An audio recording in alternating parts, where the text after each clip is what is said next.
Hello my young goats out there, we are back with another coaching video which is entirely compromised of our coaching stream that we did recently.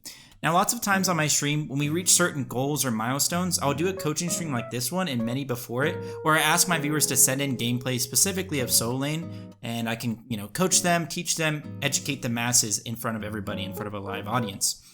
And this time we did it actually for raising over $4,000 for the Gamers Outreach charity, so thank you all for that. If you like these types of videos, then be sure to support me over on Twitch and follow me on Twitter so you actually know when to send in your gameplays to be a part of the next video. And I believe, or at least I'd like to think, that if you watch this whole VOD, or just one game, or even skip around and listen to bits and pieces here and there, you will immediately be a much better solo laner and player in general. So thank you to those who send in their gameplays to be put on blast in front of the entire world, but class is in session, let's begin.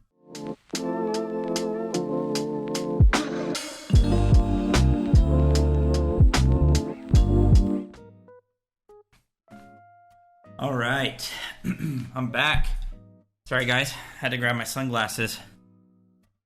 Cause the future's looking bright. Cause we're about to learn. Education's about to occur. Fineokay is no longer here. Professor Fineokay has arrived. Let's get into it.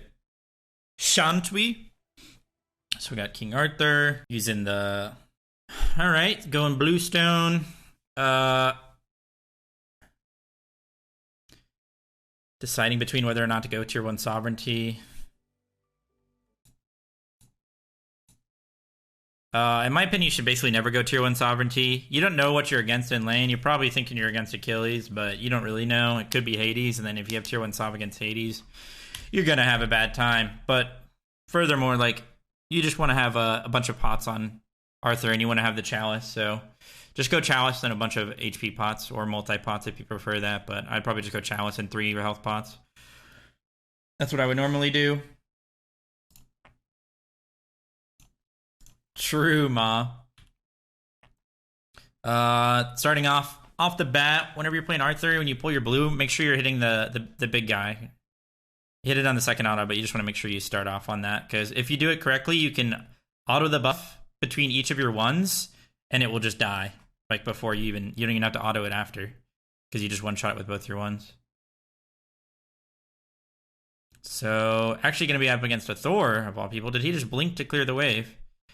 So already making a kind of a bit of a mistake. You don't really want to run past him like that, because the minions are going to run towards him, as you can see, because he aggroed the wave. So you didn't really have them grouped up for your AoE autos. You were able to hit it with your blue one just because it's really far away, or just because it goes really far. You outclear him here, and you got to keep in mind that you also have Tier 1 Sov, so you can actually trade pretty well into him, but since you made that mistake and you kind of let him group up the wave before you didn't outclear him. Arthur should outclear basically everybody. You could also, when he walks past you, you can auto him, and then group up the wave and auto down the wave and win it. Always get your 2 at level 2. 2 is much better to get than your 1. Even for escaping, it's much faster. They could have Achilles stunned your 3 there. But also, already, we're just kind of losing pressure in a matchup you shouldn't. Could have outcleared him level 1, and then level 2 kind of just walked up to the wave when you're going to get outcleared from that previous pressure. Popped all your pots, but this is also why you want to go extra HP pots instead of the Tier 1 Sov. Since he's kind of ignoring you, you can actually get away with running to these archers, but if he just walked to you and started hitting you, you'd be in big trouble. And now since he did outclear you, you're getting poked even more. What rank is he? No idea. So just like a snowball effect, that's how it works in Smite, especially in a laning phase. A lot of people play the wave 1 wrong, the first wave, and it can snowball the rest of the laning phase, or just those first 5 levels. That's kind of what's happening right now. It would have been better if you had extra HP pots, to be fair, and if you had gotten your 2 at level 2, but it's all good. And because of that, you lose pressure for your first blue buff respawn. So if they're aware, or if the jungler comes over, you're going to lose your blue, and it's all because of that, that first wave. So I'll just go back real quick just to show you exactly what you can do. So obviously clearing blue a little bit more efficiently would have been nice. Don't need to auto when you walked away. That will just slow you down. You don't need to play back on the wave here. So you need to walk straight up to the wave. He did blink for that first wave pressure, but you see, this is what a lot of people do wrong, is they'll try and do both things. Like they'll walk to him, hit him, and then they're gonna run to the wave. What you should do there is, since he blinked past you and now he's tanking the whole wave, just hit him. Just start hitting him. The minions will come to you, so you can group up the wave, or you can just keep hitting him. Look at how much damage he's already taken, and that's just from the minions. If you hit him with your auto cancels plus both ones, he'd be 1 HP. And with that kill pressure, with that hitting him and aggroing the wave, you'd actually outclear him. Or you'd at least get him really low, so then he can't have pressure the rest of the laning phase. So you can decide between both. If he doesn't blink there, you can probably just walk up and outclear him. But since he does blink there and he's tanking the wave, I probably just would have hit him and killed him, or outcleared him because of it. You can't... That first wave is like where you have to be really decisive. You can't decide between... You can't just auto him once, then decide, hey, I'm going to go try and clear, because you're just going to lose both things. You're either going to lose the like kill pressure or like the health trade, or you're going to lose the clear trade, and it was the clear trade there. But in general, you do outclear basically everybody's Arthur. So you TB back in. TB back in with what? Tier 2 Salve? And a bunch of multi-pots. That was obviously a misclick or a misplay. Maybe you thought you had Chalice. You couldn't quite afford Chalice there. Usually, if you can't afford a Chalice, just go for 2 health pots. 2 health pots and a multi. And that should help you for, like, at least until you get your next item. Until you maybe can get Chalice as well. I hate this, like, white thing that's, like... I hate this white, like, border thing that's showing up. It's kind of annoying, but anyway, if you're able to get those health pots, it would have been better for, you gotta kind of use those health pots as like a means to your next power spike. Going for totem here, which is really good since you don't have a blue buff, and it's just good to get for your team. He contests and you get him really low, so you actually have decent kill potential, especially if you pop one of those multi-pots. Might as well use those multi-pots now that you have them. Blue's already down, so you actually have a lot of kill potential here. You should be going on him. Should not let him walk to the wave like this. This is just, you're letting him get away with murder right now. Your team comes over to punish him, which is good by them, but you could have done this all on your own. You have enough mana to threaten him. And if he uses all of his mana in front of you, you should punish him for it. So the Thor kind of gave you a way back into this lane by misplaying. Where in reality, if you're against a good player, that little early laning phase is going to cost you a good amount. Nice try. It's all good. We all miss abilities sometimes. With Arthur, you can confirm your the bulk of your damage by just making sure you hit your knockup. And you can hit your knockup by making sure you hit your slow, which is unmissable. So if you just blue 2 into yellow knockup into your 1 with auto cancels in between, that's like the bulk of your damage. Okay, Sonoroy. Doesn't matter.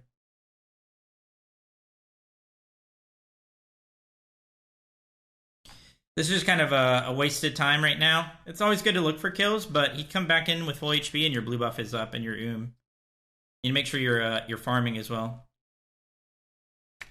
Kills are important, but they're not the end all be all. They're much more important when you get a kill during your downtime, as in like your farm isn't up. You're just like looking for things to do. If you can kill somebody during that, that's when you're like actually winning the game. Yo, I fixed him. Thanks to the tier 1 sub. Welcome to the Fonto family. Much appreciated. Still, this blue buff has been up for way too long. They respawn every 2 minutes, so the more you leave that up, that's more just lost farm throughout the game. So just clear the wave and go to blue here.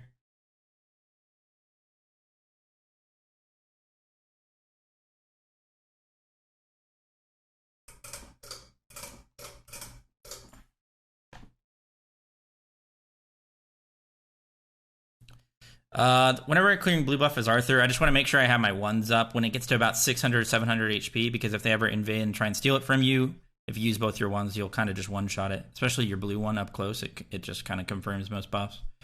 So.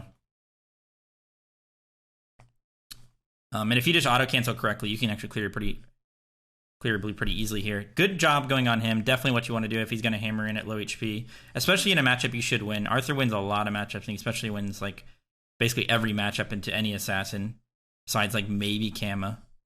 Kama's the only matchup for Arthur that's a little bit risky, a little bit volatile. Probably still a kill potential. Could have chased him out here because Arthur has a lot of mobility and a lot of chase down because your stun going to be coming back up, but no big deal. It's honestly fine for you to get your farm back and TP back in with your soft, so good stuff there. I want to see you purchase a chalice here if you can. Nice. Maybe grab some wards as well. Should already be TPing back to lane here. You're going to miss out some minions if they push the tower. If the Thor hard push that, you should have minions already in your tower, but he didn't push that fast. Should have grabbed some wards. Maybe they don't have the greatest gank potential, but if Ares comes over, you're gonna be in a bad spot with no beads and his cripple on you. Nice, gonna be level 8 here before the Thor, so I have a bit of a lead on him. Right here, I'd just be stunning him on the wave. You out-trade him all day here. Don't let him walk up to you like this. Should literally, right when he walks up in the middle of the wave, stun him and then hit both of your ones on him plus the wave. And since he landed on you, this guy's just inting. Good job by you to punish him for it, though. You got to take what you're given. So back here, especially when you have a level lead on him, when this guy's just sitting in the wave like this, he should not be able to do this. You should literally see that, hit him plus these front 3 minions with your stun, knock up into both of your ones, and he's like 1 HP off of that. And that's because you just win this matchup. Good thing he made a mistake anyway, so you're able to punish him for it, but you need to be the aggressive one here in this matchup.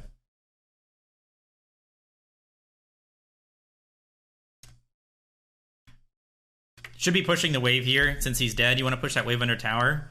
You only want to do stuff in the jungle as a side laner when your wave is dead. Whenever you spend time in the jungle with your wave up, you're just losing so much farm. Like, look at this. You're going to this cup. You're going to your buff. The wave is actually pushing in his favor. If he was able to spawn in time and run back to lane, he actually might get some of these minions when in reality he should get 0.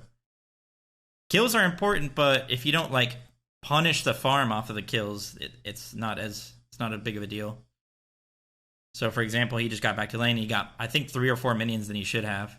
Always be pushing those minions in whenever somebody's dead. Or alternatively, like budget killing them. If they get 1 HP and they have to back, you should push it into tower so they lose the wave as well. And then it's like you actually killed them, and just minus the gold bounty. Don't know, vote, don't care. So only use the jungle as a thing to do in your lane downtime when your minions are already pushed, when your wave is already pushed. It's always waves. He kind of gave you opportunity to go on him here, so good job by you to recognize it. And that's just a kill.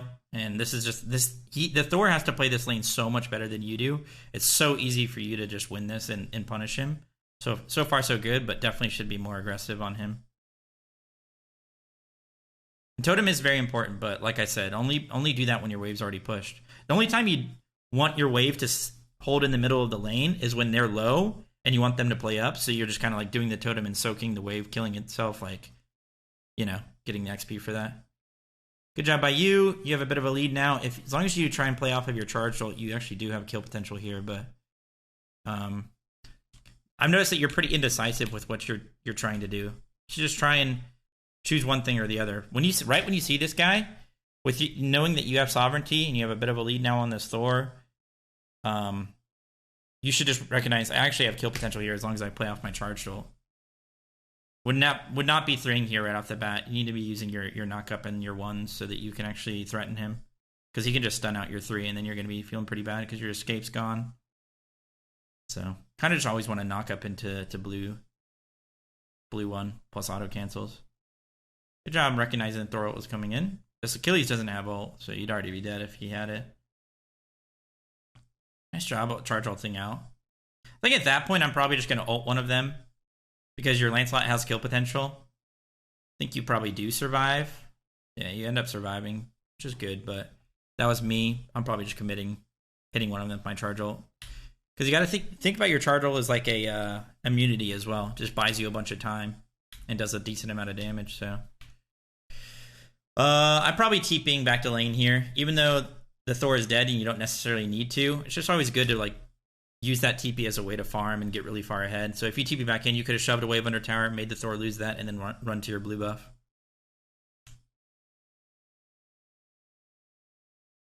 To make sure you're autoing between all of your abilities. King Arthur auto cancels are some of the strongest in the game. It's just going to help you clear more efficiently. If you're on PC, just hold left click and click your buttons since they're on instacast. If you're on console, just hold the trigger and click your buttons. Now you have Glad Shield here. This is... Oh. I accidentally unmuted. When you have Glad Shield and you TP back in with this and you're against Thor, Achilles, a double physical, you should feel like fucking Homelander right now, okay? You should feel unstoppable. So right there, I'm not even running away there. I'm just going to sit there and fight them. You're actually unkillable. Even if they have their execute, Thor's too far behind to really threaten you. And as long as you use your charge ult to immune an ability or to kind of like use it as like a last ditch, like kill them or die, be fine. And the benefit of doing something like that is, one, you don't just give up the totem for free, but also you just draw their Achilles away from where he actually wants to be.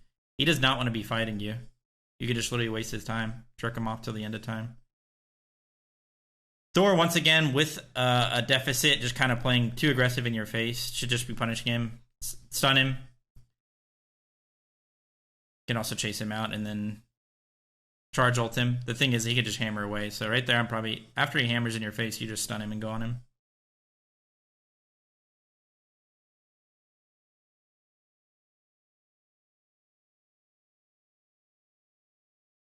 Good for you to look for some farm or something else to do when you basically get him to a point where he needs to back. But you kind of letting him get away with murder once again by pushing the wave for free. He should not be able to push this wave. When he hammers you like that, you could literally also just... When he hammers you right here, literally just charge ult to him. You're not going to hit him. He's too far away. But then you just slow him with your 2 and then connect both your 1s and he's dead. That's one of the biggest things when like a really good player watches somebody who's like worse than them, is like how many kills, missed opportunities there are. How many missed kill opportunities. The indecisive thing came back again. Like, you walk into the jungle when you get him really low, but you don't actually do anything off it. You didn't steal their backs. You didn't go on their jungler. And then you let him push away for free and TP back in. So kind of got no benefit from getting him low when you could have stolen backs, could have kept him in lane without pushing the wave, could have killed him. So just try and be more decisive. Once you see that they're that low HP, what do you want to do off it? All right, let's go steal their backs, put their jungler behind. Or let's kill this guy again, you know, like...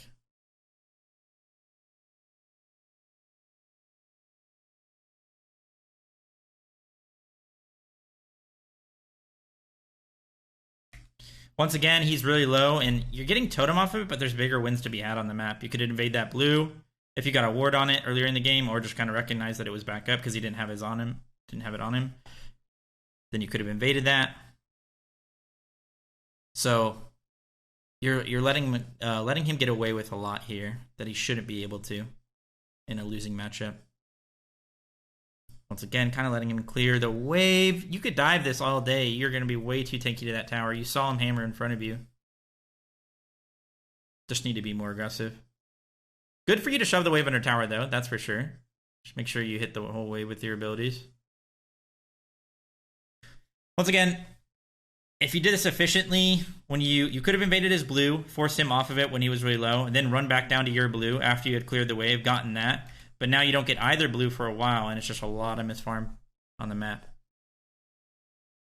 Could have killed him under tower instead of going to proxy. This proxy isn't even that great because you're kind of low mana, and you have no mana items besides bluestone, and you still don't have your blue buff. So the pathing is just a bit off. This blue should have been done a long time ago. For sure, definitely paying attention to enemy cooldowns. Whenever somebody uses your escape and you're playing a winning matchup, you should just go on them.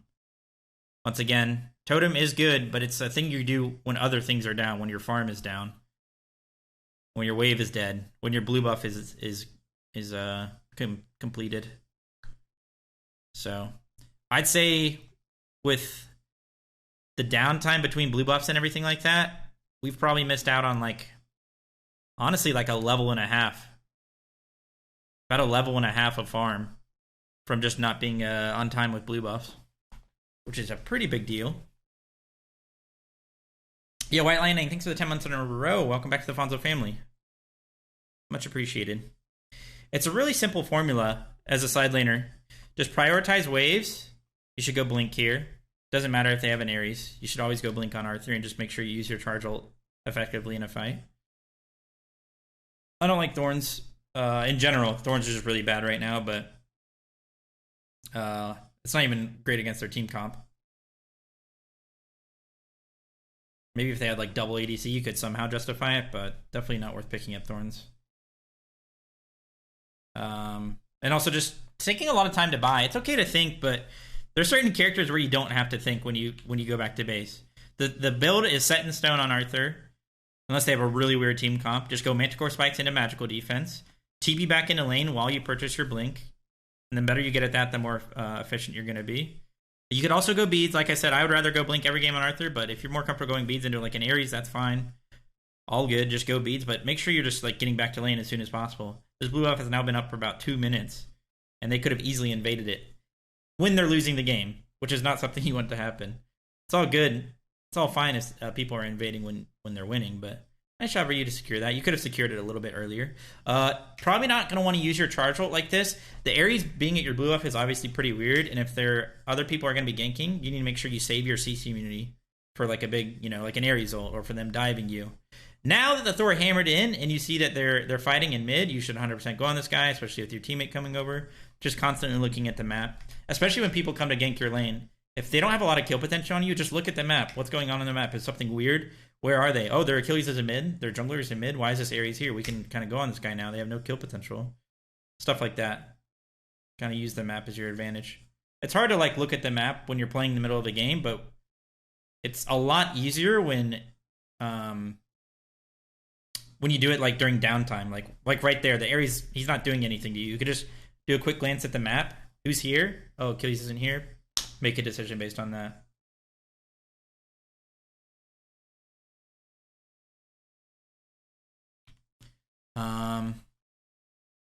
So yeah, once again, need to prioritize these waves.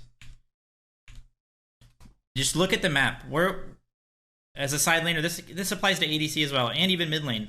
When you're looking at the map and seeing where the minions are, you need to time how long it's going to take you to get to the middle of the wave with what you're doing. You just did that. Now you're going to do their back camps. The wave is literally about to meet in the middle, and if the Thor is there, which he is, he's going to push it into your tower in a losing matchup, which is just not what you want. So just make sure you're on time for those waves. Waves. Yo, Phoenix, thanks for the tier 1 sub. Welcome to the Fonzo family. Much appreciated. See, now your tower is dead when it shouldn't be. Just a lot of lost opportunities here. Good for you to go on him, though, for sure. It's fine for you to jab there. Just got to make sure you're keeping an eye. As an Arthur player, you got to make sure you're keeping an eye on your charge ult and seeing when it's coming up. Whenever you're close, you probably don't want to use your jab, just because it can kind of be like the finishing blow on somebody. Probably could have killed him there if you just kept going on him. Whenever you have double Fizz D, the towers do nothing to you. So once again, got him pretty low. Kind of a technical knockout, but we're not really applying the pressure very well. Yes, you are walking to the backs after you get him low, but the wave is already going to be at the tower line. You could have had this next wave into tower and then walk to the backs. But now, since the wave is going to meet in the middle, again, you can lose pressure pretty easily. So, and again, he's pushing it when he shouldn't really be able to. And now, because of that, he has the ability to walk into your jungle and rotate before you get your wave farm. So, need to prioritize those waves much more. Do something after that. Do something after the wave is killed. I'd say, as a general rule of thumb, if the wave is anywhere like right here, it's probably a good time to do something in the jungle. Look for a rotation. Look for something. If the wave is about to reach the tier 1 or anywhere in the lane, you need to go there and push it. Unless you're really gonna win a whole team fight or catch them off guard with your rotation. This is a fine rotation, just because it's like a big mid fight that you can be here for, and you do end up killing the Arthur for it, which is really good. Playing this perfectly fine, everything's good. Accidentally clicking your teleport, that's no big deal. But you guys win the fight really hard off of it, so that was a really good rotation. So it ended up being worth it. But all of this could have happened anyway. You could have had all of this happen with the wave pushed and the back camp stolen. So, but good job for you to rotate to that.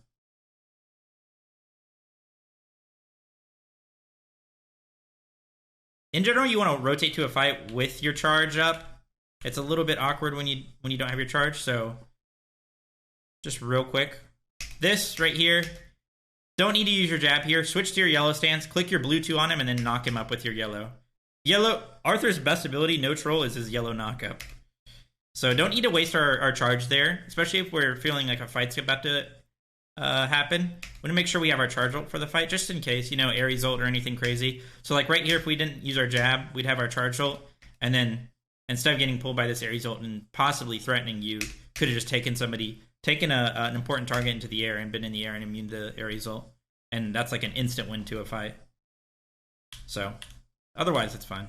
But yeah, just make sure you're keeping track of that. You guys push mid with the Dia side, then switch over to gold. This is fine. Should be able to get all this. So now you guys are up about 5k. So a pretty decent lead at 20 minutes. Nothing crazy. Look what's happened though from not pushing the wave. The archers have gathered up here in a ceremony, a sacrificial ceremony to the tier 2. So this game should be pretty smooth from here. Might be a little bit hard for you to play with no beads or blink, but that's okay. I don't mind TPing. You probably didn't save much time doing that. Maybe just a waste of a TP. You could have just walked, but good for you to look for the cleanup here. You definitely can get some kills. These guys might be out of range. Whenever you walk up to somebody and they're kind of far away and you use your blue one, you're losing space because it roots you in place. So you kind of don't really want to do that.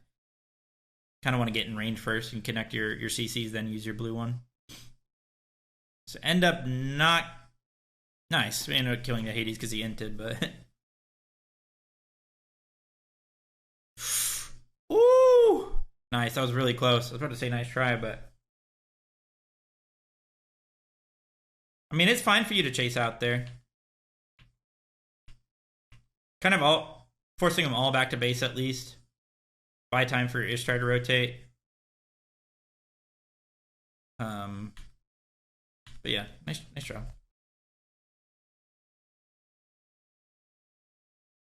No, Epiphany, that would be crazy. I like the build. This is a really good build. Arthur can get away with not going Amulet, the Heartward Amulet. You could probably just go Genji's on him just because he's really good with CDR, but this is still good. The Heartward Glyph is so good. It's such an OP item. So now we got to try pushing right. We have our charge ult here, so the world is our oyster when it comes to this team fight. See what we just decide to try to do. We see the Thor's ulting, so we try and peel. I like that. It's smart. Make sure you try and... Yeah, that's good. I like... You're trying to hit the Thor, which is good, but either way, you know, whoever you hit's good to... You're just trying to peel. And that's what you should do here. It is your job to dive a backline, always in a team fight, but this isn't a team fight. 2 of your teammates are dead, and you're just, like, walking over to, you know, help out. And the way to win this fight is to just peel and kill those people and then go on the next people, you know?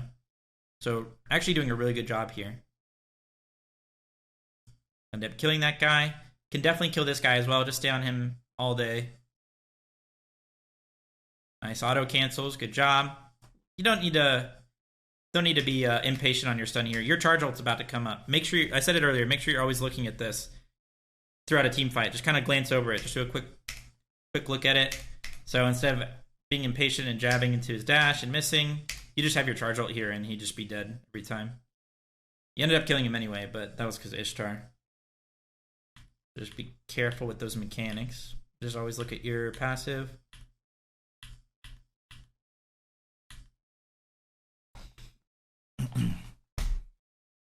It's actually pretty simple, to be honest. It's not like, even if you're not like the greatest player ever as an Arthur player, like the distinction between low charge and high charge is really easy to see on just like a quick glance, because the blue is like really colorful and it's really bright, and then this darkness, like it's really easy to see when you look over. So it's really not as hard as you would think it would be. Wait, what happened? Oh, so they just chased out and killed you after you guys killed the Hades. Oh, you walked in without your team, so you just need to be looking at your map here. Your teammates are nowhere nearby, and you don't have enough charge to be safe. So they just chase you out and kill you. That's more of just like looking at the map.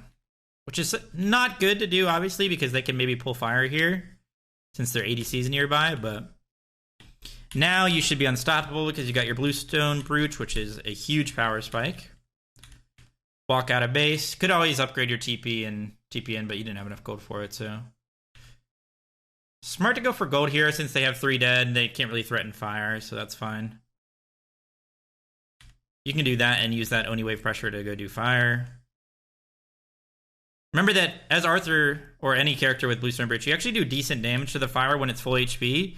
So make sure you hit the fire giant with all of your abilities when it's still full HP, because it'll do a ton of damage, and then you can start like zoning, because it's your job as a soul laner to zone and go on their backline.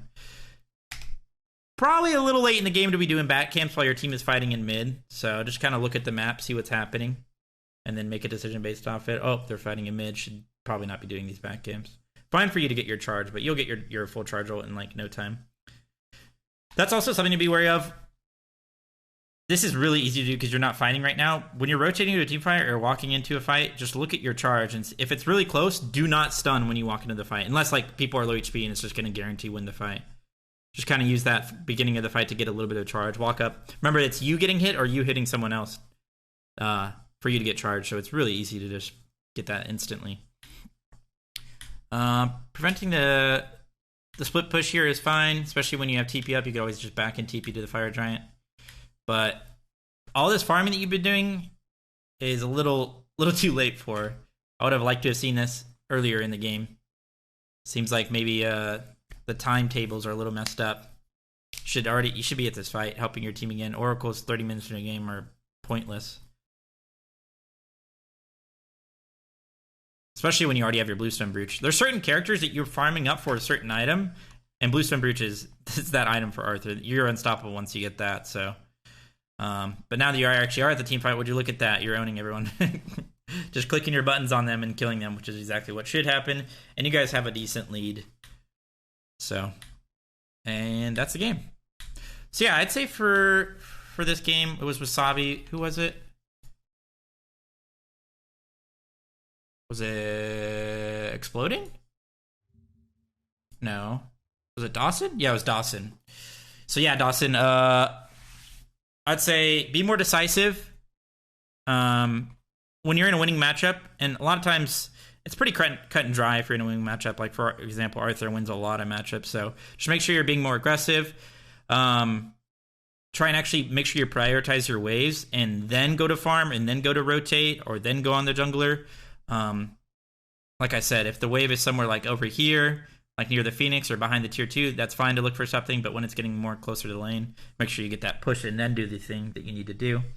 And yeah, side lanes in general, just it's really important to push the wave and then look for like farm in the jungle or for a fight.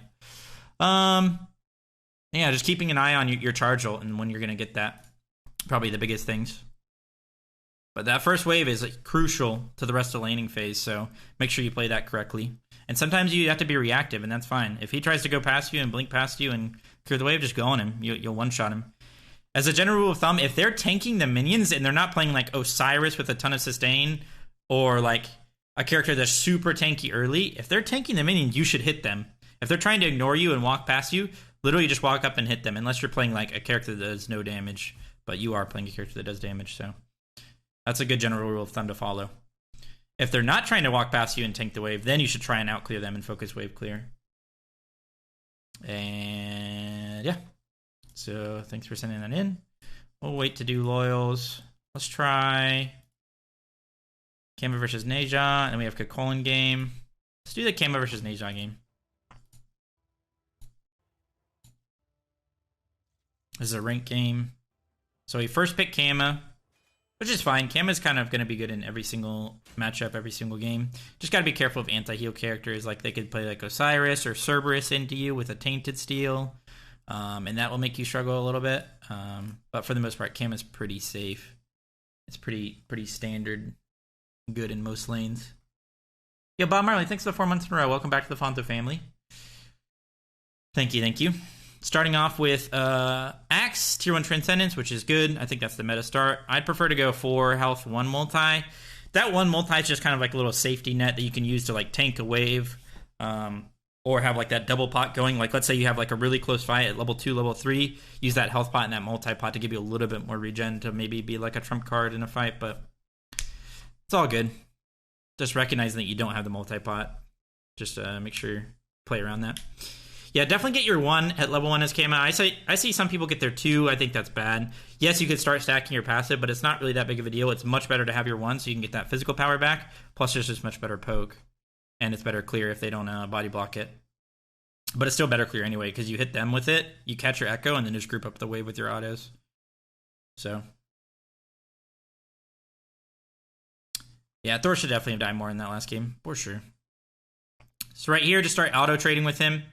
You win this because of your sustain and your extra physical power. Don't mind that, actually. Nice way of playing that. Grouping with the wave, which is really good. Using that echo to group up the wave. And then get your physical power, so you actually out-clear is really good. And we get a kill off of it. Neja just kind of played that bad. Camo wins that level 1 most of the time. He just has way too much damage. Way too much like capability on that first wave. No need to panic here, which is good. Nice that you recognize he missed his hammer, so you guys can actually go on him. So you level your 2 instead of leveling your 3. And this is fine. I mean, it's bad for your Nike to push this wave for you, with you. No need to split. I've only done an Arthur game so far, Ninja Shadows. I'm a little intrigued, though. If you first blood this Neja at level 1...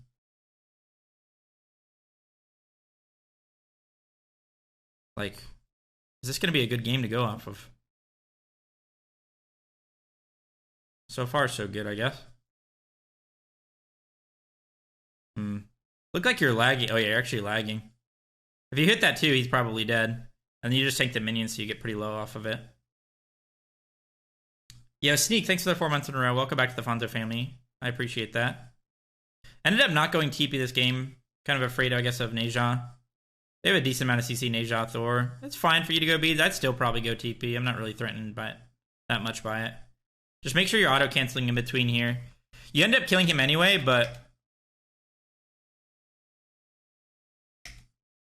And it's good for you to recognize that you can go on him when he sashes in here, because you know the minions are a little bit far away, so you're not exactly tanking them yet, and you have a lot of sustain in your kit.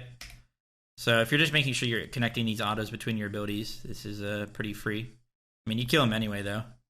And archers are starting to hit you. Let me see here. Give me a second. I don't want to spoil it just in case you guys... I don't know if you're trolling, but you 100% should get your 1 level 1 on Kama. It gives you fizz power.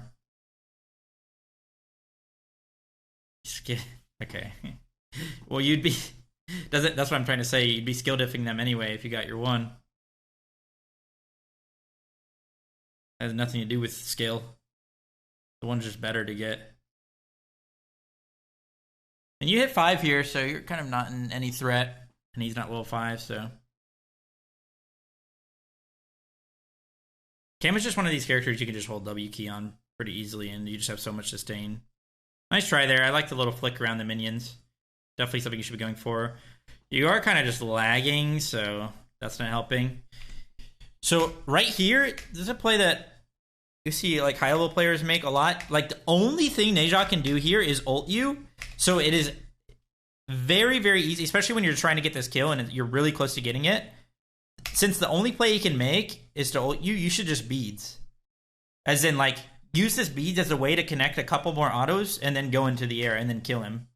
If you were able to beads this, you would have been able to auto, maybe jump it, and then go into the air, and you would have killed. But now, you're dead to his ult. You're not dead to his ult. You live with 1 HP. That was pretty lucky, to be fair.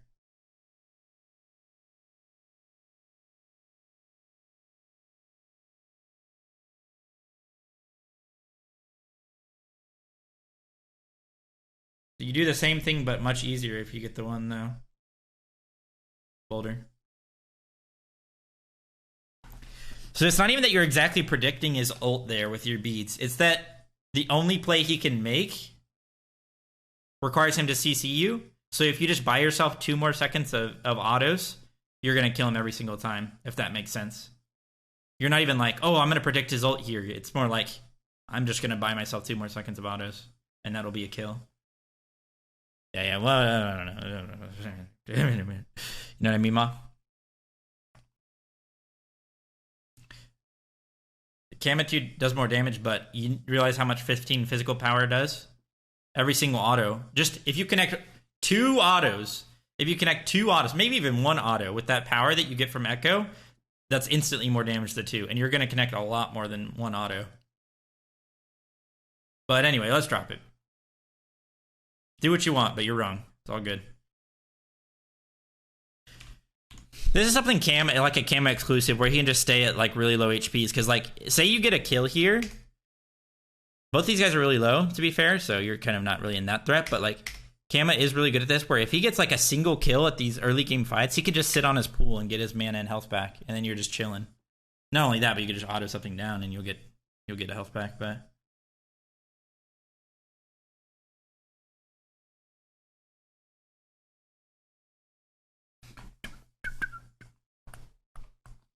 so, good job. Good rotation from your Bacchus. I think this game is a game where you kind of just own and you win, but we're still going to watch it because there's always stuff to learn from, and there's always things you could be doing better. They're getting a little rowdy in the game chat there. Just making sure you get these last hits for your Transcendent stacks. So now, on this new patch, you make sure that you're getting your 2s on these Scorpions as Kama, because it actually stacks your 2 passive. It counts as a jungle buff, so that's extra healing for you. Too easy. Probably, I don't know why you're 2ing the totem like that. Just auto it down. Doesn't do anything. You're already full HP. You could have just walked to your Scorpion and hit your 2 on it, and you'd be already a stack closer. Because you only have 2 stacks.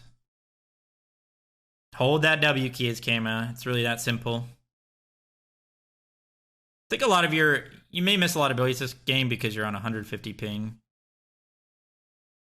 A little bit sketchy to not beads there. If you can react in time with the beads to the Nasal, that's fine. Making sure we get our 2 on this buff, it's fine.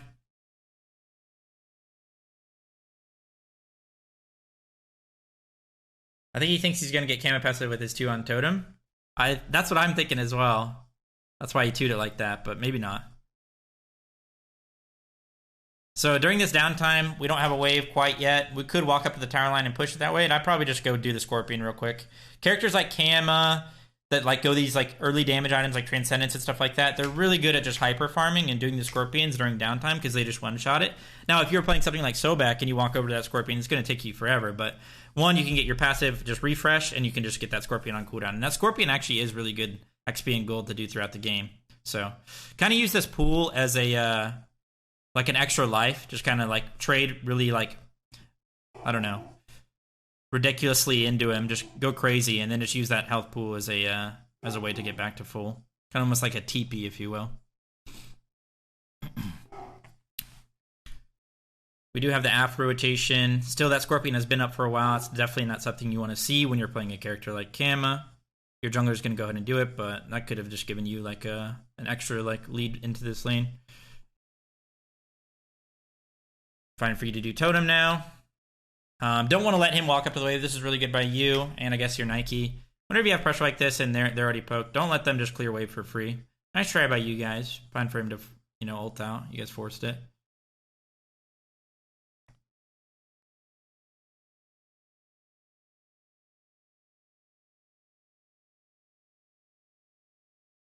So now it's kind of like a technical knockout. He's going to lose minions to tower here. It's fine for you to jump in. It's much better to save. When you walk into a tower like this and you already have minions in, you kind of want to save your jump as a way to get out. Like, this guy really, you're either just going to walk at him and he's going to walk away and then you can 2 him, or he's going to start like trying to fight you in the tower. But either way, the more time you buy by just walking at him and letting your minions get into the tower, and the more like you actually can save your jump just as like a last ditch like way to get out, the better. Because like, what happens if there are junglers here and now you don't have your ult or your jump? You could have had your jump the whole time and it's just been fine. So, as a general rule of thumb, use jumps or escapes as a way to get out, or as a way to gap close when you need to. Like, you didn't need a gap close there. Let's say like the Thor lands, ults you and then Neja walks away, then you can use your jump to gap close and get closer, and it kind of just gives you the capability to kill no matter what. When you jump in like that, say the Thor lands on you, you have to beads ult, then maybe you don't have kill potential, you know? So just try and save your jump for like a gap close. When you need to, that is. Thor getting a little frisky there. You can actually use his pool as a way to sustain back up, since you're probably going to want to try and farm up to like a Glad Shield or a Cat Shield here. I'd probably just stay. Even though the Neja's back, you could just heal off of the wave now that you're getting more and more points into your 2, and you could just use that pool as well. You're actually going to go full damage, I think. Yeah, I think I saw the build. It's just going to be a full damage Kama build, which is fine. I like that as well. I think it's pretty strong on characters like Kama and other assassins. So all good. Plus, if you go Beads Blink, you're going to be pretty safe. You can always just sell your axe as well late game. Again, just holding W key. If you connect that 2 on Neja, you just outtrade so hard here. Whenever you're in these like little skirmishes and you're below like 60, 50% HP, a lot of people are like, oh, dude, the reaction time to Neja, like with Neja beads or with Neja and your beads, it's like crazy. But honestly, it's really just when you get to like this point, all you're really doing is hovering over your beads while you're holding your auto attack. You don't have any abilities up anyway, so you don't really have to worry about it. You're just hovering it, and right when you see he's going to do it, you can just click your beads, and it's very easy to do. It's really not that crazy when you start hovering your finger over your active. Or if it's on like your mouse button, that's good too. This guy's starting to trade a little bit well into you. You just need to use your sustain to your advantage. That's what makes Kama so strong. You don't need to, but it makes it a lot easier, especially for people that aren't as good at it. Weeb. You are sitting on a power spike here, so I don't mind you backing for it. It's always about backing when the waves are at the right like spot. Now that he stopped your back, you probably don't want to back here because you're going to lose out on a wave. So if the wave is like back here by the tier 2, that's probably a good time. You could take your back and run back to lane. Just always be looking at the map. Look at these minions. It's one of the most important things to be looking at in a smite game. Talked about it last game, but for this game. Nice job punishing this guy for stepping into your tower like that. Don't really need to use our ult that early into it. You can also use that as like a finishing below ability plus like a gap close. We only really want to click our ult when like we must. Like clicking our ult here literally does nothing. We could just keep walking at him and autoing him. He doesn't have his ult. We know he just used it. So use our ult and as our jump as a last ditch effort, like as a finishing blow or as like the gap close. Actually don't get the kill because he got his Neja 2 off, and now your Nike gets the kill, so it could have been much cleaner if we just chilled and kept autoing.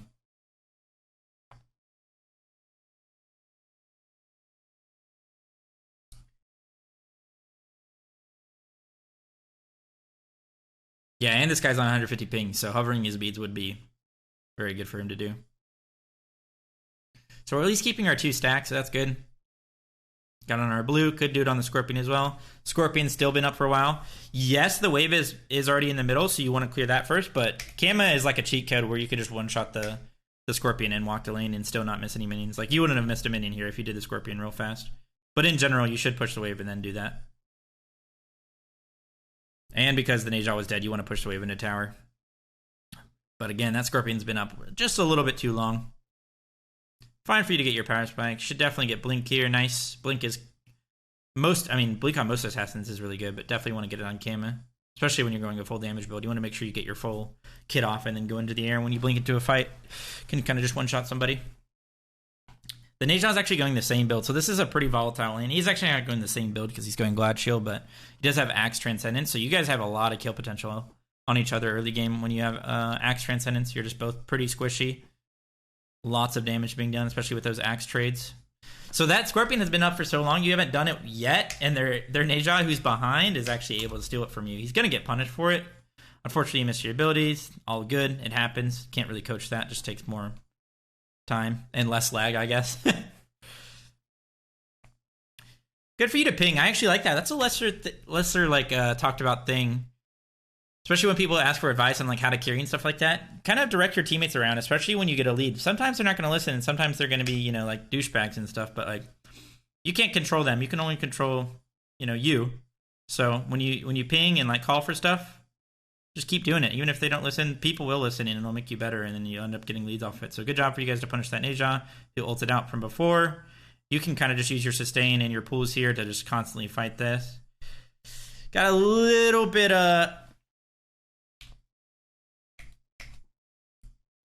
too frisky there. Again, what happened? Why are we dead here? Why is this going wrong? It's because we jumped when we didn't need to. Just save that jump. Use it as the finishing blow or as a way to get out. You don't. Now the Ymir's here. Could always just pre-beads this. You know he's gonna freeze you. That's the only way you die here. Just click your beads and then walk out of the tower. So you end up beadsing late and dying anyway. So now your beads are down and you're dead. But all of this could have been avoided if we just save our jump. Whenever you're trying to kill somebody, only use your jump as like that last ditch effort. Or as the last like gap close to finish off a kill. Obviously the ping doesn't help, but that was more of a decision-making thing. Would have killed the Janus and died anyway, I suppose. If we just hit our autos, but just save that jump. Save that jump. Okay, running back out of base. I mean, we can try and kill this Ymir. He's their support. He's full HP. He's a level behind you. Probably not worth it. Should just go push your wave. Waves are more important. This guy really isn't that worth it. Plus, look what's up. This is up, this is up, this is up, this is up. Their Scorpion is probably up. Look at everything that's up right now. If you take forever killing this guy and the Neja pushes the wave into your tower, it will not have even been worth. So this is just a waste of time. And look at that. Neja pushed the wave. If he pushes the wave and goes to your blue here, since he has trans, he can one-shot it. Just a lost farm. Waste of a time. It's about opportunity cost sometimes. If their support's full HP and he's kind of walking away, probably not worth when all of your jungle is up and your wave is up.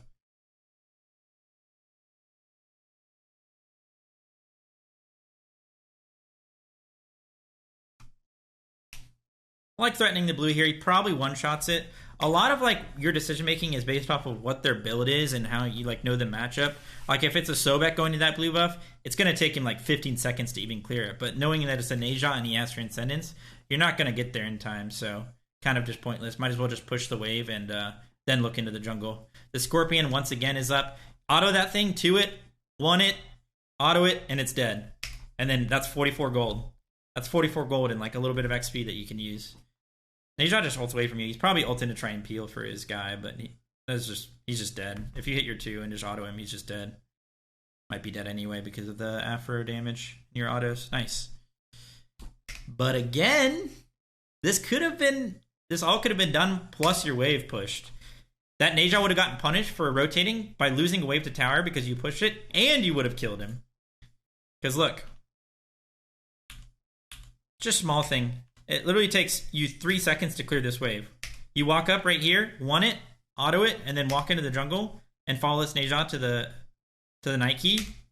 And you get a wave under tower. That tower is going to be 1 HP if not dead. He's going to lose that wave. You're going to kill both these people. And you're going to be even more ahead. So that's the benefit of just making sure you prioritize your waves. And that also goes back to what I was just talking about, where you know that you can't invade that in time. He's just going to one-shot it with his build. So kind of being cognizant of that, looking at builds, and knowing what they mean more importantly. For example, if the Neja had, let's say he had like Tainted Breastplate, like he had Tainted and a Breastplate of Valor, he's not going to do the blue that fast. So maybe you could actually invade him in that scenario. Good job for you to follow up on the Bacchus. These are good kills to have. When you're already committed to this rotation, it's fine for you to stay and give that. But and now getting Pyro, which is good. A little bit rough, though, because look at this wave. It's stacked up on the tower. If Neja TP'd in, he could have gotten that whole thing.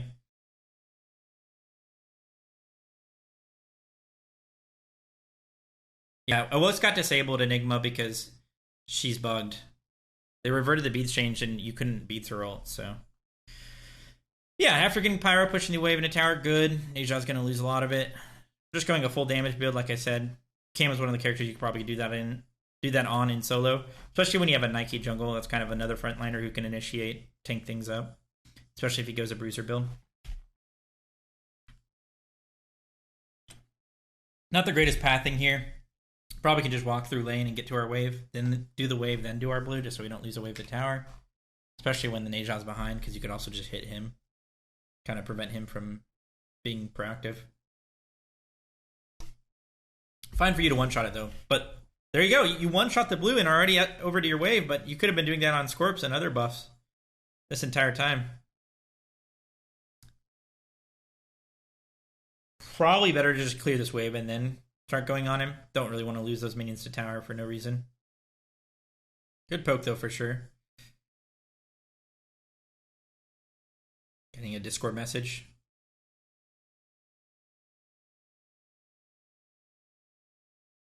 There's that. You don't have to beads this, but I just know that's probably something you're not thinking about at all. It's not that you're even thinking about beadsing his ult. It's that if he doesn't ult you here, he's dead. If he doesn't ult out, he's dead. And if you just beads to buy yourself 1 or 2 autos, knowing that he's going to ult you, that's the most likely thing. He's literally going to ult you into a CC immunity, and you're just going to sit there and hit him in his face and kill him. And it's kind of humiliating for him, and it's kind of funny. And you don't need to do it here because it's kind of a waste of a beads. You're probably going to kill this guy either way.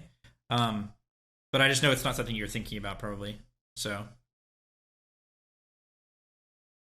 a lot of times, that's the best use for beads, is that it just buys you a little bit more time that you know will give you a kill if you have 2 more seconds. What's up, Hypnos?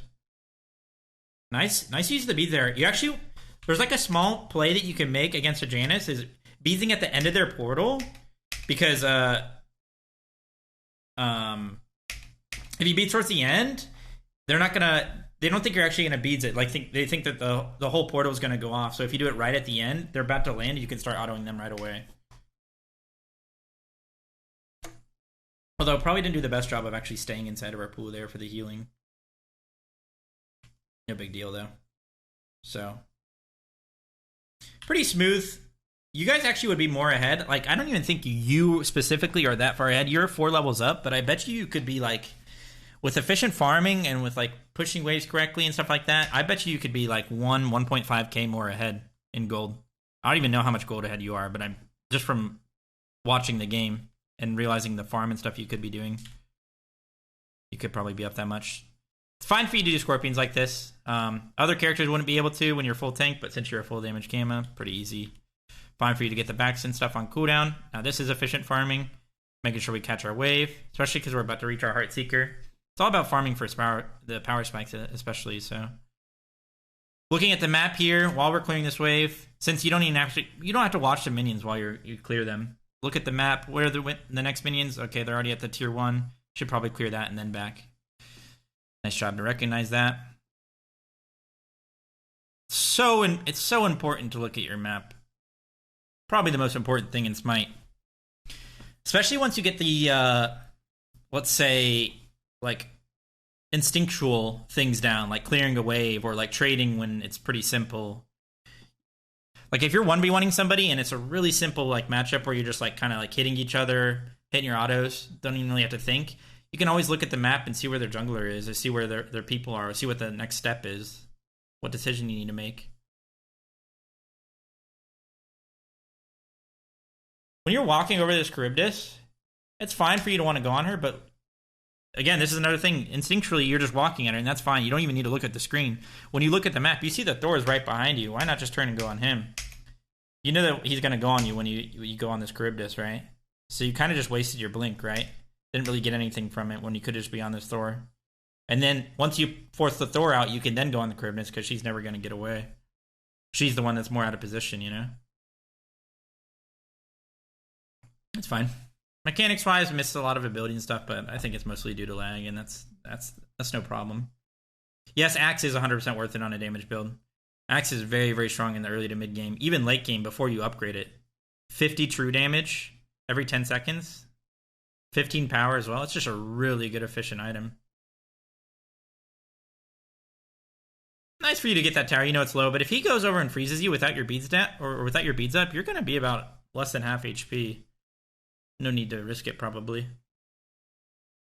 And then, that's basically the end of the game. You guys are up 7k and kind of owning now.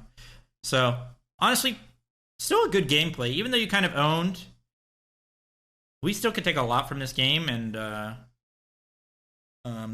like I always say, there's always things you could be doing better, and there definitely was things you could be doing better this game, and we talked about them. But I'd say mostly, I think this was from Tyler. Yeah, this was from Tyler. I'd say mostly kind of similar to the last guy. Make sure you're prioritizing the waves. When you're going a damage build like this, make sure you're getting your farm, one-shotting the buffs as you walk around, using your downtime efficiently by farming or like kind of doing half rotations. Recognizing your kill potential, getting a little bit better with using your beads as like a time buyer, I guess, as a way to buy yourself a little bit more time. And yeah, I guess the number one tip I would say is try not to have 150 ping. XD. All right, let's do the Cocolan gameplay since it's console. Get some console representation here.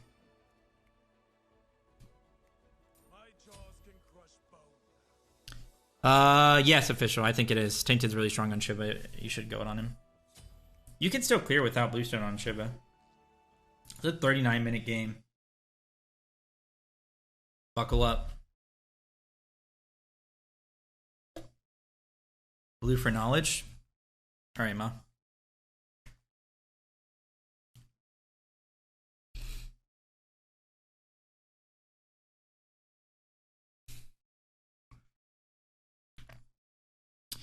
So starting the game with Axe. Axe is good on Cocolan. That's fine. Axe TP with a chalice and 5 HP pots. Probably a little bit overkill. Axe is fine. I think I might still go Tainted or Bluestone on Cocolan, but Axe is still fine, and they don't really have any healing on their team besides maybe their Hui is going to go Lifesteal, I guess, so Tainted's probably not the most efficient here, but in a lot of other games it will be. So this is fine. I think I'd probably not go as many pots, though. Probably just go a Health Chalice and 3 pots, probably. Better safe than sorry, I suppose, especially if you're not comfortable in lanes, but... And it is against an Arthur, so Arthur can kind of beat you up. He's going to be into lane a lot quicker than you just because of he probably has Bluestone, and he's a little bit better actually clearing that first blue before you start getting your rage online. So right here, you're not going to ever outclear him, so it's bad for you to run to the archers like this. What you want to do is actually start hitting him. On Cocolan, it's kind of a Cocolan exclusive. Even when they're not trying to ignore you and walk past you, like I talked about in the first gameplay, you still kind of want to hit them because, one, you're going to get an Axe proc here, so that's nice for you. Give you a little bit of HP, nice little HP trade. But it also lets you tank the minions, which is something you want to do as Cocolan because it increases your rage more. Because every archer that hits you is going to be... And now look at this. The minions are going to run to your tower. No! You lost the minions, so you're not going to hit level 2. You wouldn't have lost those minions if you were just hitting him. So now, no level 2 on the second wave. Actually, not the worst thing ever, because she's kind of letting you hit him when you're in your rage. But you're going to get out cleared here, and you're taking way too many minions, and you die. And you die because of it. The level 1 is so important, guys. I should almost just make a video about how playing the level 1. When he... So he's already hitting the wave. He's Arthur, so he's going to have 2 abilities on this wave. He's going to outclear you, and you should recognize that. You're just too late to this lane. What you can do is, like I said, just hit him so you can start stacking your rage, get a bit of an HP trade, kind of walk back with the wave as you go to your tower so you make sure you soak up all the minions. The worst thing you can do is try and hit these archers to outclear him. It's not the worst thing. If you hit these a few times and then run back here and start hitting Arthur, you know, you get a little bit of poke on them. You're not really accomplishing much, but at least you're not going to lose the lane, you know? You're not going to lose any minions. But... staying on those archers when you know you're going to get out cleared is probably the worst thing you can do. Now you're not going to be 2 for this wave. And then this second wave, fine for you to hit him here. He's kind of giving you an opportunity to get a nice trade off. You can back up, get an Axe proc. Now back up because he's going to out clear you. He's level 2. You're level 1. You know you're not going to hit 2. Hit him with your 1 as you walk away. Hit him plus the wave with the 1. The minions will come to you. And then you'll be in a much better spot because you can start hitting those minions to get your rage back up when you deform. But... since none of those things happen, you're tanking the minions when you're not level 2, and he's just able to kill you. So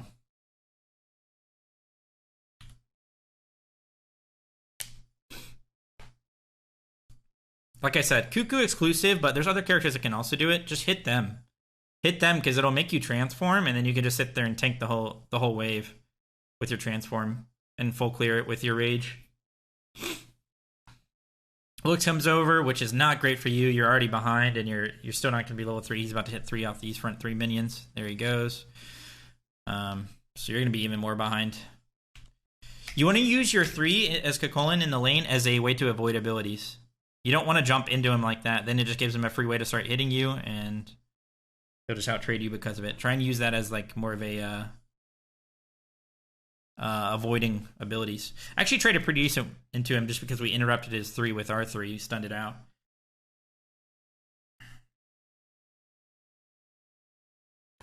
This lane's not going too bad now, even though we got first blooded. Could be worse. When we do our blue buff here, don't want to jump over this wall. Do not jump over this wall. Don't jump onto it. Oh. As Kakolin, you always want to be using your 1 and 3 in the early game on at least 3 things. Maybe sometimes if you use it to like hit the enemy solo for a little bit of damage.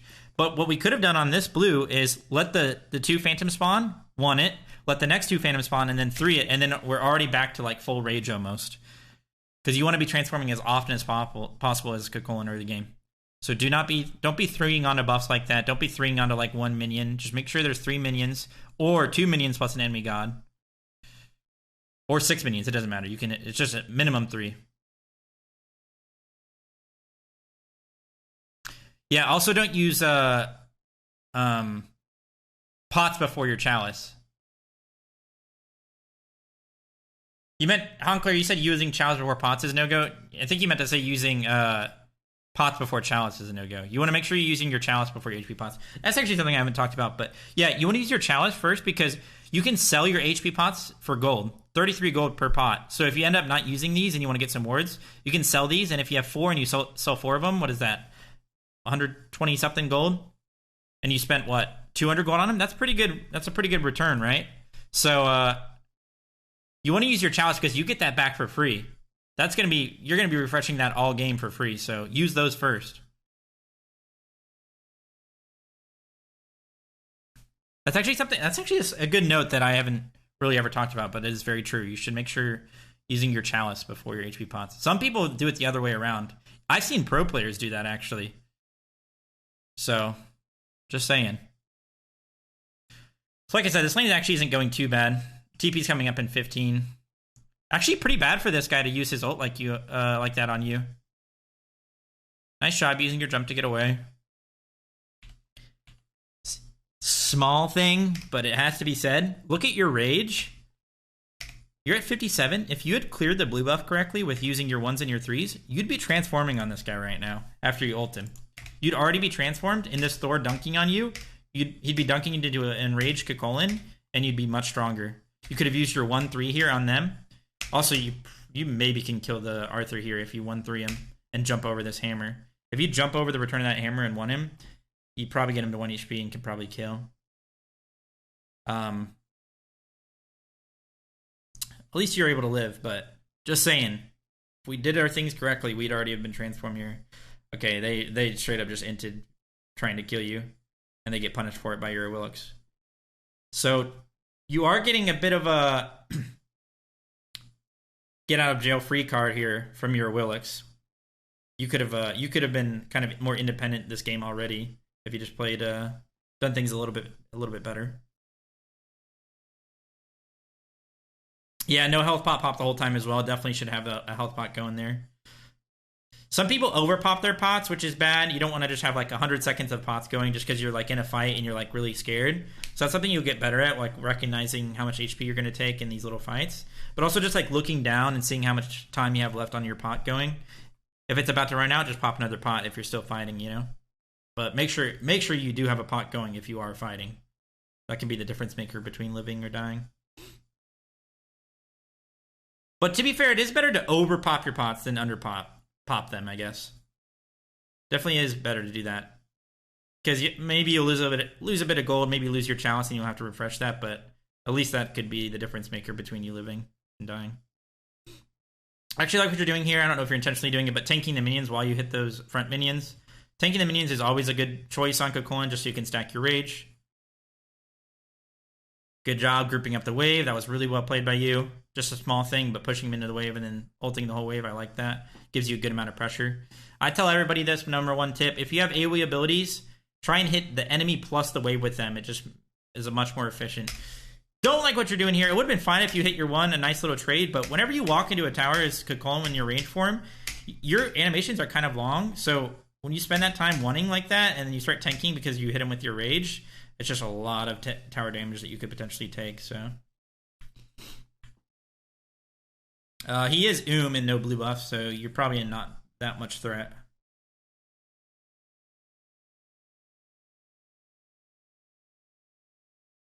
Again, don't really want to use our threes like that. It's fine too, but kind of want to use it. We want to walk up to the wave and want it, and then use our 3 to jump over certain abilities. Much better for like trades. Did end up using the wrong pots as well, but it's all good. We already addressed that. Make sure you use your chalice first. This guy is and you're going to transform again, so you definitely have all the pressure in this lane. Need to be a little bit more wary on the map. We don't have wards, so not necessarily saying you should just play back because you don't have wards, but need to make sure we're always looking at the map, seeing what's going on. We see the Ganesh right now. We actually saw the Ganesh about... Let's see. This is mindless trading. You don't even have to look at your screen to do what you're doing right now. So if we're looking at the map like we should be, we see the Ganesh. It's for about 3 seconds now, and he just now ults, and now we're reacting. Now we turn around and stuff. It's fine to do what you're doing, but the Thor is here as well. That's maybe something we should be cognizant of. If their support's here, surely their jungler is here. But no big deal. The Arthur has like no threat on you, so they kind of have no kill potential. Maybe if they hit their abilities.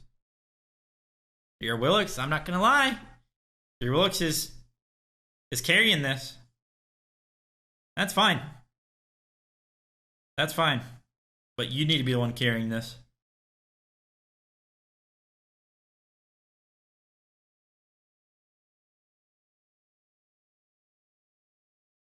So our TP is up and we can get our full Sov. Definitely want to do that. Sov is one of these items that you want to purchase right away because you go from being like, you know, whatever, a decent character, kind of hard to kill, to being like unstoppable if they have 2 physicals, which they do.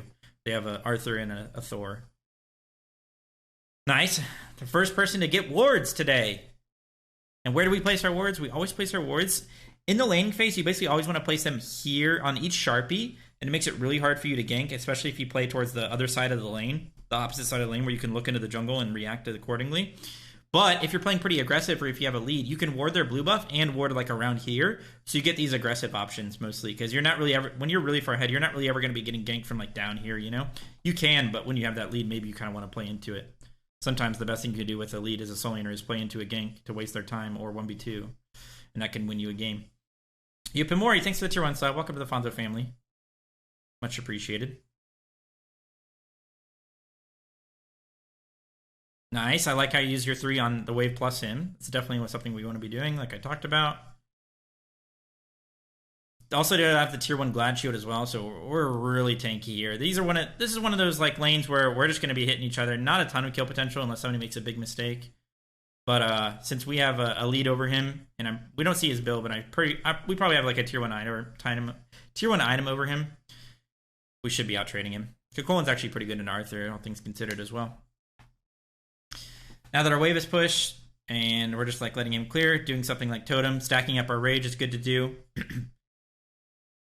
Now that he backed, I'm pretty sure he probably just has his TP and he's going to TP back in. But what you really want to do is walk into the lane to see what he does. If he doesn't TP right away, you should try and push that wave, because that might mean he's trying to save it. So you can just push the wave under tower and then cause him to lose minions.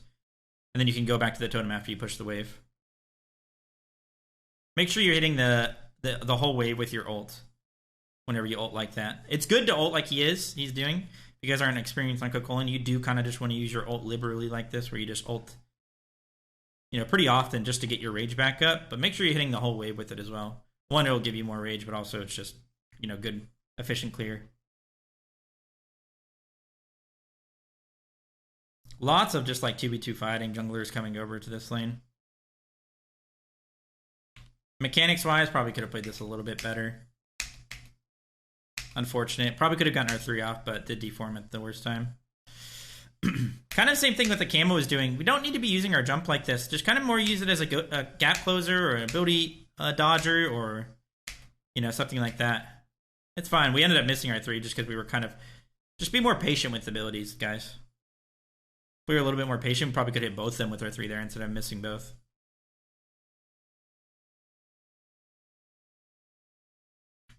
Nothing really happening there. You guys go and do your blue, which is fine. Ability level-wise, this is fine. This is basically what I do. I do like to put extra points in my ult, just because you kind of can get some value out of it whenever you're constantly transforming into rage.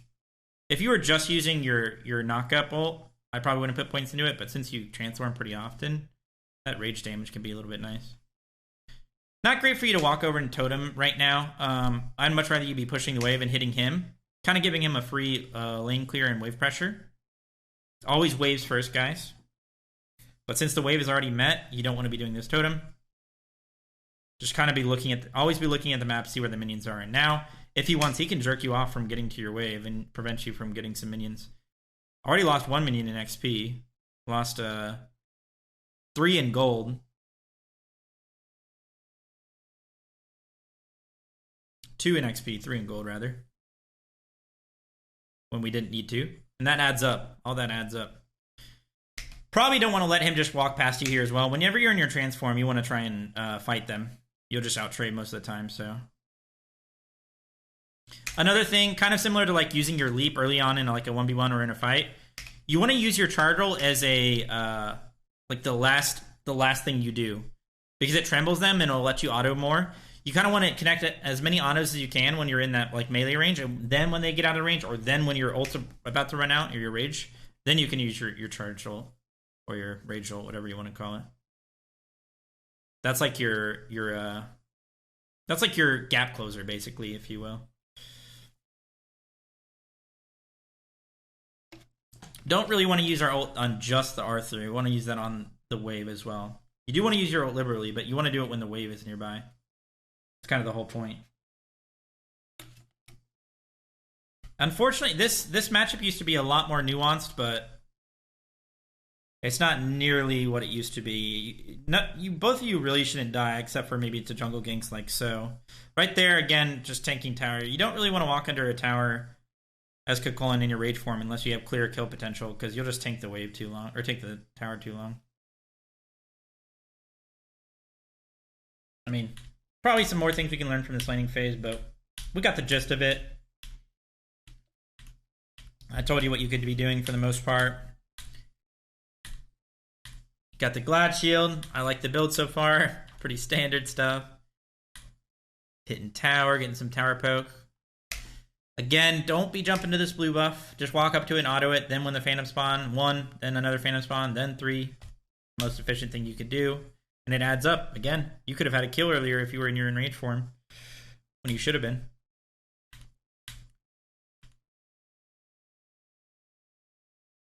New Herc buff that dropped today? What's the Herc buff, Mike? Is it a bug? Can you not beads his knockup or something? Or push?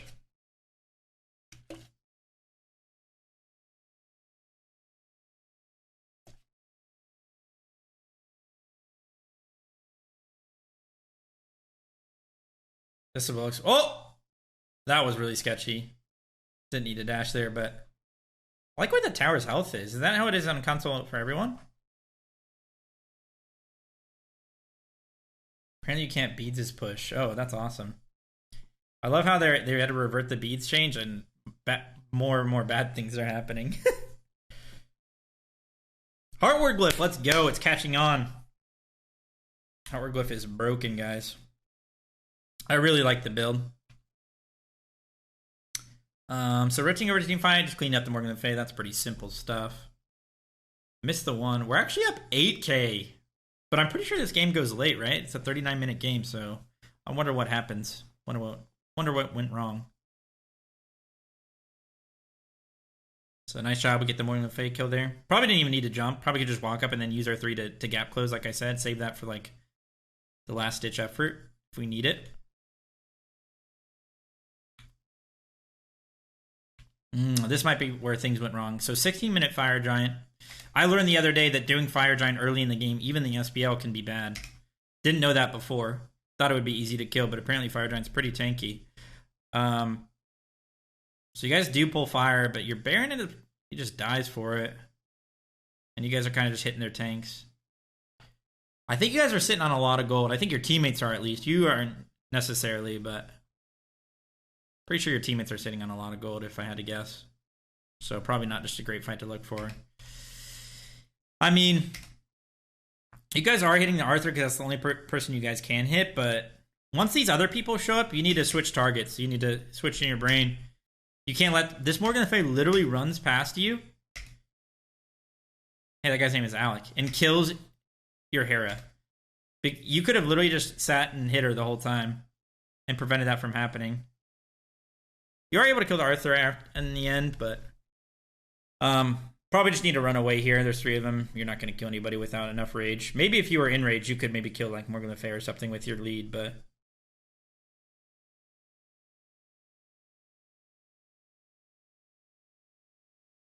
Probably end up living, right? Yeah, you do end up living. Oh, never mind. You end up dying.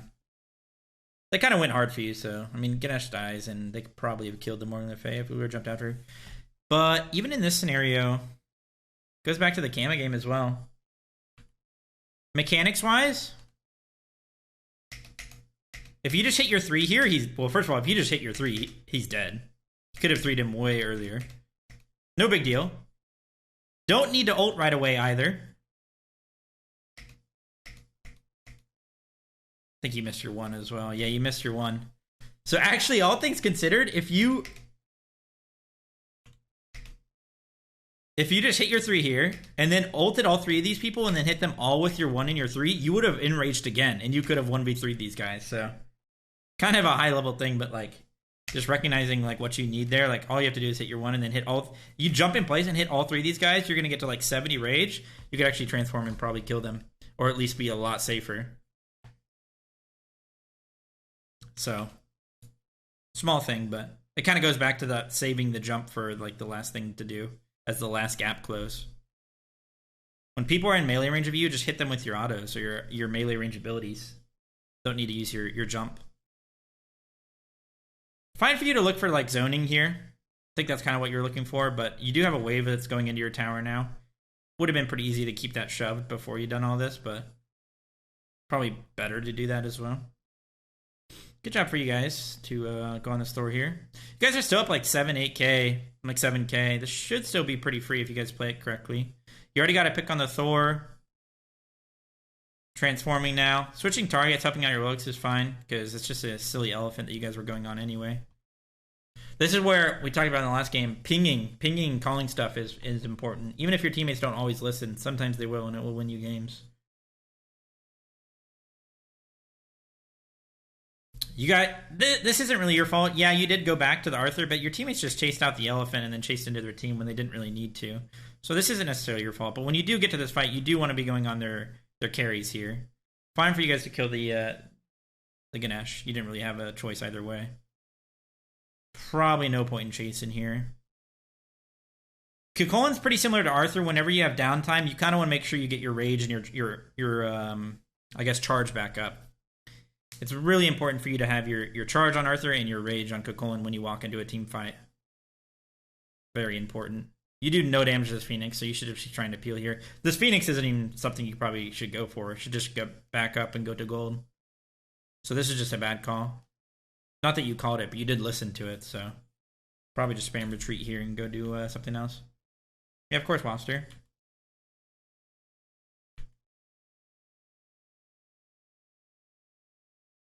Yeah, for this stream, I already got all my gameplays, but I talked about it the last like 2 or 3 streams. I talked about it in the charity stream as well. I announced it on Twitter, I announced it on my YouTube, and I asked for people's gameplays through Twitter DMs, Discord DMs, or email. So there's like 3 or 4 ways you could have seen about it. The easiest way is just follow me on Twitter, and then I'll announce it on Twitter and ask for gameplays. And it's free. If you send in a gameplay and I choose your gameplay and we use your gameplay, it's free. You don't have to pay or anything. But yeah, lots of ways to know about it. Rat Billy, thanks for the 6 months in a row. Welcome back, dude. I appreciate you. Good that you guys are grouping up for fire at this point. Definitely something you should be doing. Really good, easy pick on the Arthur. Kind of used a bit. Honestly, I probably don't even transform here if I'm you.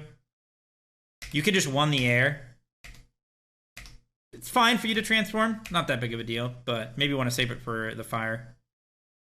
Because if you guys go straight to fire here, you're not really gonna have much rage when you deform. So, good job by you guys to group up and do fire. I think you called it as well. Yeah, nice. Called Fire Giant. Good stuff. You're not doing anything to this Fire Giant. You're autoing it for like 50. Go find some people in zone. That's your job. Your 1 and your 3 probably do like 100 damage to it each. Go find somebody to zone. If they steal this, it's on you, buddy. Especially when you have your ult up. You can buy so much time. You can literally just kill them straight up. Especially that Morgan Le Fay.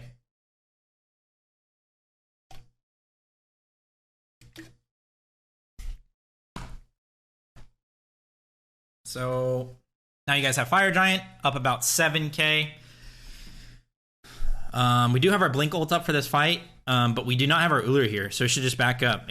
Uller is all of your guys' Phoenix damage. He's your ADC. So you kind of be looking at the map here. Good job by you. Nice 3-man ult, stacking up your Rage and helping out your Relics. Really good plays by you, but you want to make sure you get your abilities on cooldown before you transform. It's sort of like, who is it like? What is it like?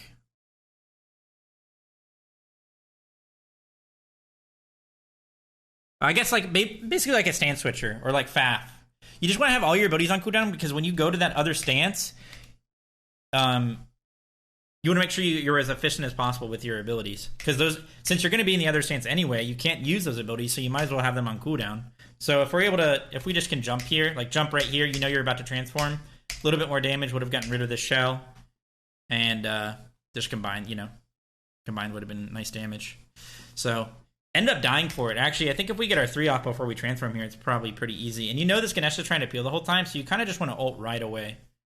This should be ulting. You are getting silenced, so it's a little bit hard, but if we get our jump off there and ult right away, we're probably chilling. But again, should probably not even be pushing that from the get-go because our Uller isn't here. So that's where we kind of throw in the game, I guess. That's why it goes so long. Because after we got our Fire Giant, the Uller back to defend right, a split push, and you guys went to the Phoenix anyway. So kind of be wary of your map and where everyone is.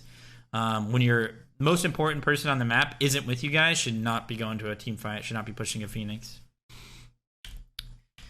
And it's okay if, like, that's something everyone on the team should recognize, but if you're the only one who recognizes that and you call it and nobody listens, that's fine. Maybe you lose the game off it, but at least you know you're making the correct play. Correct plays only, you know? Especially if you're trying to get better. That's all you should care about. And you'll lose games, and your teammates will cost you games, but if you're constantly improving and being aware of those types of things, eventually in the long run, you'll come out on top. And you'll just be happier with your gameplay. You know? Thanks, Sam. I love you.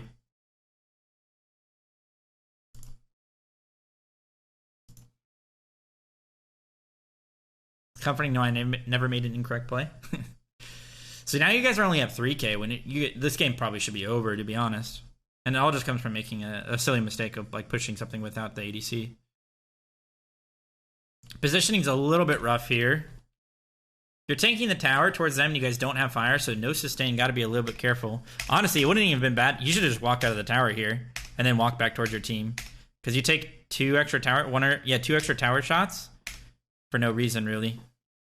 And now you're kind of just sitting around when your team is backing up. Gotten way too low off of it. That's all from just tanking the tower and walking towards them. It's fine to walk towards them, but you should drop the tower and then walk back towards your team. Also, just refusing to jump.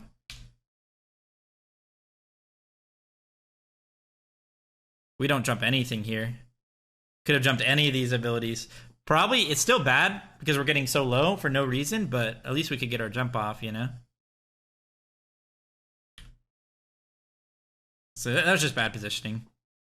Especially without fire. If you guys had done if you had done all of this with Fire Giant, with your Uller, this exact same thing when you guys were up 7k with Fire Giant, this all would have been good. This would have been really good baits by you. Especially because you would have had your Rage, you would have been chilling, sustaining back up. forcing a fight. Baiting like this would have been really good, but right now it's not good, especially with only a 4k lead. You'll just get one shot, like so.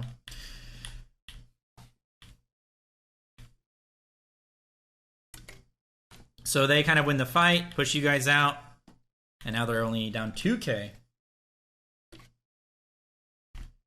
You are very tanky, but you're not unkillable. Could still, yeah, we could still be using our chalices and stuff more, but we don't want to harp on that too much. Should definitely do that. Fire's coming back up. Good job getting some wards out. I like these wards. Whenever you have normal wards, you want to place them in cheeky spots. You don't really want to throw them right on top of the fire because they'll get dewarded. You want to put them like on this little Sharpie and the blue buff like you did, maybe up against this wall, up against like the pyro side wall, like in these weird spots where it still gives you information, but they're not going to be dewarded, or they're less likely to be dewarded. Stone of Gaia isn't good. Actually, to be honest, any item that gives you health and that's it isn't good right now because Soul Ring Kinsais are really strong, and there's just better items that will give you prots or better passives, so Stone of Gaia is definitely not great for that. Plus, anti-heal is really strong. The wards aren't the greatest by your team. You definitely want to have some aggressive wards because you guys want to be in the driver's seat here, see what you want to do based on the fight. But what you want to do is get a blink ult off. If you get the start of a fight with a blink ult on Cuchulainn, get like 2 or 3 people with it, and you transform off of it, it's almost guaranteed going to be at least a decent start to a fight. So, fine for you to get your ult off like this, but we're kind of hitting their tanks. I mean, we're hitting the Thor, who's like a priority target. That's fine. But we're hitting the Elephant as well, which is not really what we want. And you did kill Huey in the process, so actually not that bad. I don't mind that ult too much, but I do notice a tendency of you, and maybe something you're not thinking about, but you're kind of just going on the lowest health target in front of you, or whoever's just in front of you, even if they're not low health. Not really thinking about like which person we really want to go on. Like this Morgan Le Fay is probably somebody we should want to go on. It's not just because they're the squishiest and you actually can threaten them. It's because you don't want that character and their damage dealers to threaten the people on your team. You don't want to let them free cast. It's not just the fact that you can threaten them. It's that you want to prevent them and zone them from killing your people. Especially if it's like a mage that can actually do that. Morgan Le Fay a little bit worse at it, but like let's say it's a Thoth. If it's a Thoth in that scenario and you go on the Ganesh, that Thoth is going to be hitting your backline the entire time and you're doing nothing to zone them, you know? Well, I'll just say unlucky on that.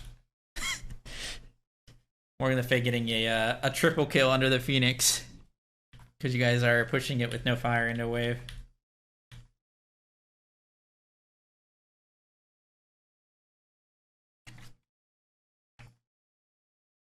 So, even though that wasn't a bad ult, it was fine for you to get an ult on the Elephant and the Thor. It's kind of the same thing with the Camo, where it's like, I can kind of tell it's not something you're thinking about in the moment. So just try and be cognizant of that. What characters you should be going on.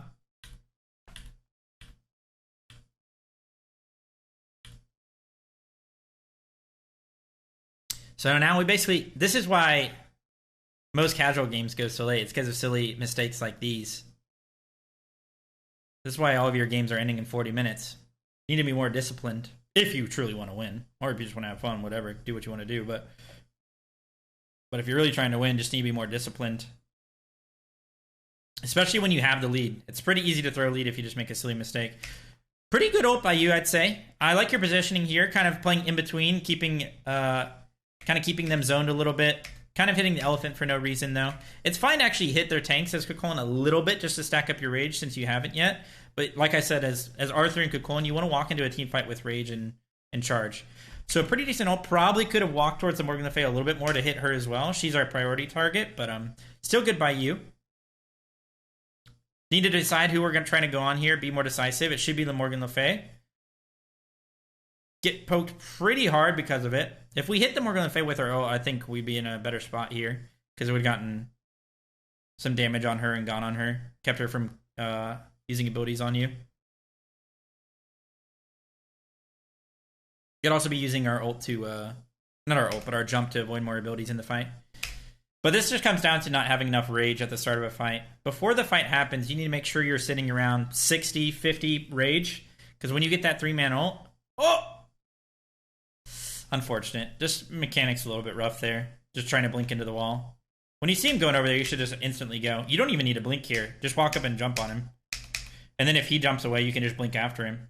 kind of use your gap closer as like the last ditch effort kind of thing, like we've been talking about. So no problem. Just save your blink there. But yeah, try and make sure you're walking over to that team fight in that range. Also, when you're walking up to a minion to clear it like this or a wave, whenever you get to 100 rage and you click 2, you go down to 84. So it requires a single archer shot to get you to 85. So when you don't want to deform like this, you need to back up and click your 2 as you walk away, or else the minions are just going to hit you once and you're going to transform anyway, which is exactly what's happening. So now you're going to lose your rage again, which isn't the end of the world. It's actually really easy to get rage on Cuchulainn. It's not like Arthur. Arthur's a lot harder to get charge on, but rage is really simple. Just go and hit this green buff, hit it with your 1 and your 3, all 3 minions, auto it a few times, and look, you're already back up to full rage. Literally walk into a teamfight ult and transform again. That's a Cuchulainn and Arthur are the exact same, where you want to use your transform or your charged ult as a way to, like, basically as a way to start the fight and as a way to like end the fight, if that makes sense, by avoiding abilities and like chasing people out with it. They're like the 2 most important things. So,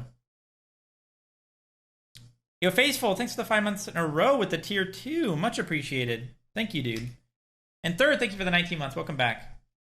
Thank you, Third. Welcome, guys. Really good ult by you. You immune the Huey stun, I think, and something else. Get a 4-man ult. Your team isn't really close to you, though. So, a little bit rough. Ullr's already dead. Maybe if your Wilkes is a little bit closer, that's a better start to a fight, but probably just, to be honest, their team comp's a little bit better than your guys' late game. They kind of just win this, I think. You guys definitely should have snowballed harder. Wilkes isn't the greatest at diving with you either, so that's something you gotta recognize when you're looking at your team comps. This game, you probably don't want to just completely full dive. It's going to be hard into Ganesh anyway, and with Justin Willicks for helping you dive. You do have a hair ult to help as well, but probably want to play in that more like in between where you ult their backline, keep them zoned for a little bit, and then jump towards like your backline, trying to live. Don't know if you're going to be able to sit there and solo kill them.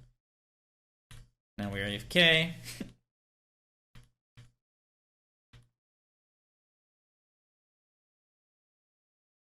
But a lot of it just comes down to like you got to think about these things before the fight starts. Like now Ullr's dead, so what should you be thinking going into this fight? Well, you're probably thinking, probably going to lose this. We probably want to like soft defend this, not really go too hard, kind of stall as much as we can. This Morgan the Fate is kind of just hitting you. She's not going towards the Phoenix, so that's fine for now. Don't really want to be jumping in like that. Like I said, kind of use that jump more as like a juking abilities, but it's fine to start the fight with because you got a nice ult off. This is a win though. You guys are chilling. You guys have a dead person, and you killed one of them and stopped them from pushing the Phoenix, so no need to go any further. Especially because we're literally just hitting at Arthur. We're hitting their tank for 34. And now we're hitting their elephant for 34. No real point of chasing this out. We already got a nice win here. If the enemies aren't bots, they should just win this. Now they're going to chase back into your Ullr, who's back up. So now it's a 5v4, so now you guys can maybe win it. So just kind of weird decision-making by both sides.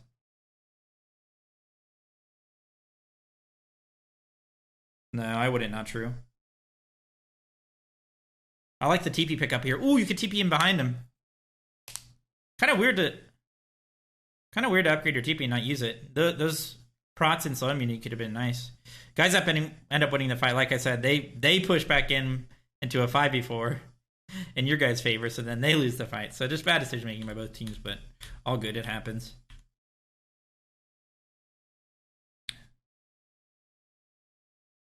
So I could tell that, like I was talking about before, you're trying to think about things before the fight and like what the next step is.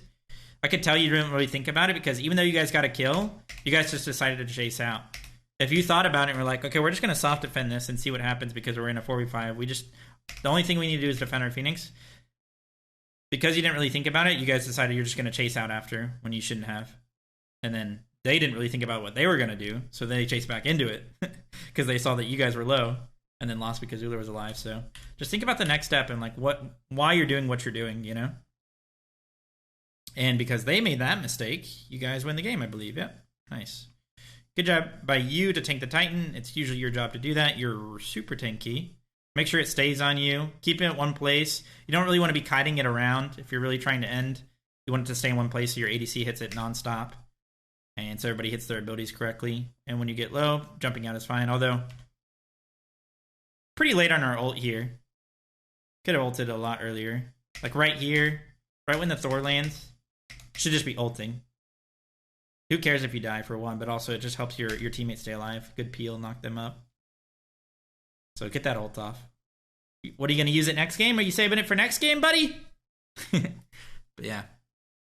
So we talked a lot about the mechanics, about the chalice usage instead of pots, using our jump correctly. Early game colon transforms, making sure we're hitting multiple minions and gods with their abilities. Mechanics-wise, not taking towers, yada, yada, yada. When it comes to team fights, thinking about what our decision-making is going to be, what we're trying to do, going for backliners for multiple reasons. Thinking about our own team comp, what we're trying to achieve. We're more of a death ball comp in this as well, so kind of maybe not diving too hard, but maybe zoning and then coming back to our teammates. But yeah, all in all, I think good gameplay. I think we learned a lot. And yeah, so far so good with the builds especially. I really like this build. This is a very, very strong build. Literally, once we get our Heroes Axe, we're sitting at like 300 of each prod as well. And we still do decent damage with our build. So, especially considering the team comp. Tainted maybe a little bit better other games, in most games, but all in all, good gameplay, guys.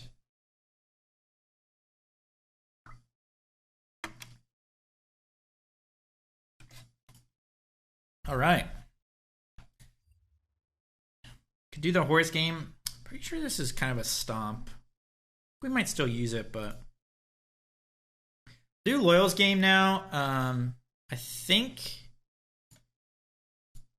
Loyal's is a Masters game, and he plays Rat, and he's against Relentless One or Nick, who's a Challenger Cup player who's really good. Oh, there we go. So this is a good gameplay to watch. We'll go ahead and watch this one. So Loyal is my editor, of course. It's all good, Loyal. We'll be in the video. Hi, YouTube. So starting off the game, already a little bit sketchy with our start. Start Axe with only Chalice, no extra pots, into a Mulan. Mulan's pretty big bully.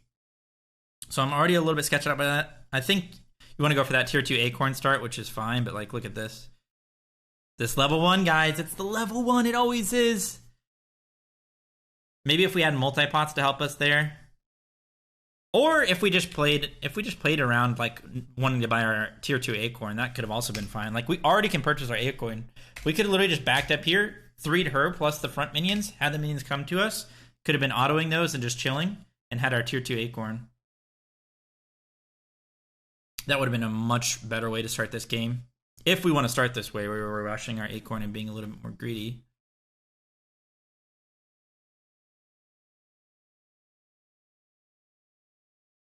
Already 4-starter beads. Honestly, I'm probably not even going beads. I'm probably just going TP as Rat, TP beads. TP is really strong on him. You are able to get the totem. That's nice, but it's all from this level 1. We'd already be in a much cozier spot if we just played that level 1 slow. Especially given our start. Actually, you have decent kill potential here. You kind of don't want to use your 3 like that. You want to use your dash to slow them, get an auto cancel off, and then hit your stun, because whenever they're slowed, it's much easier to hit all 3 Acorns. When she misses her 3 like that, she's only level 2. You guys have a decent amount of kill pressure. If you just auto, dash, auto, stun, auto. She's going to be like 30% on you alone. So now the kill potential is basically all gone. Probably recognize that Thor's still around, but it's still fine to look for that. The Thor's not just going to walk over and kill you for dashing, so.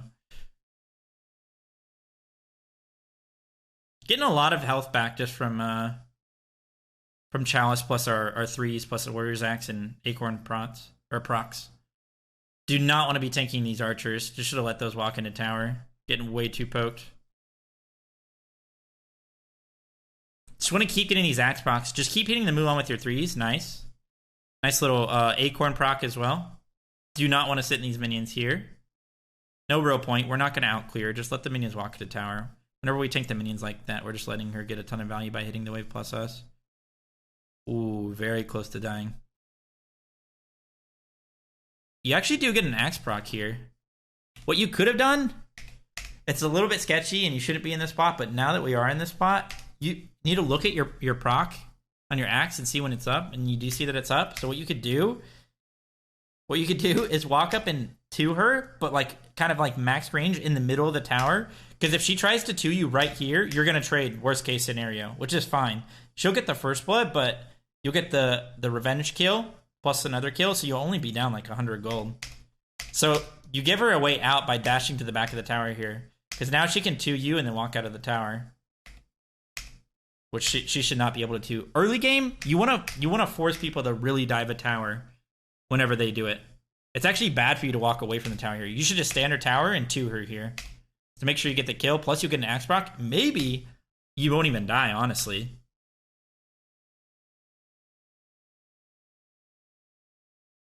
Especially if you do like 2 the max range.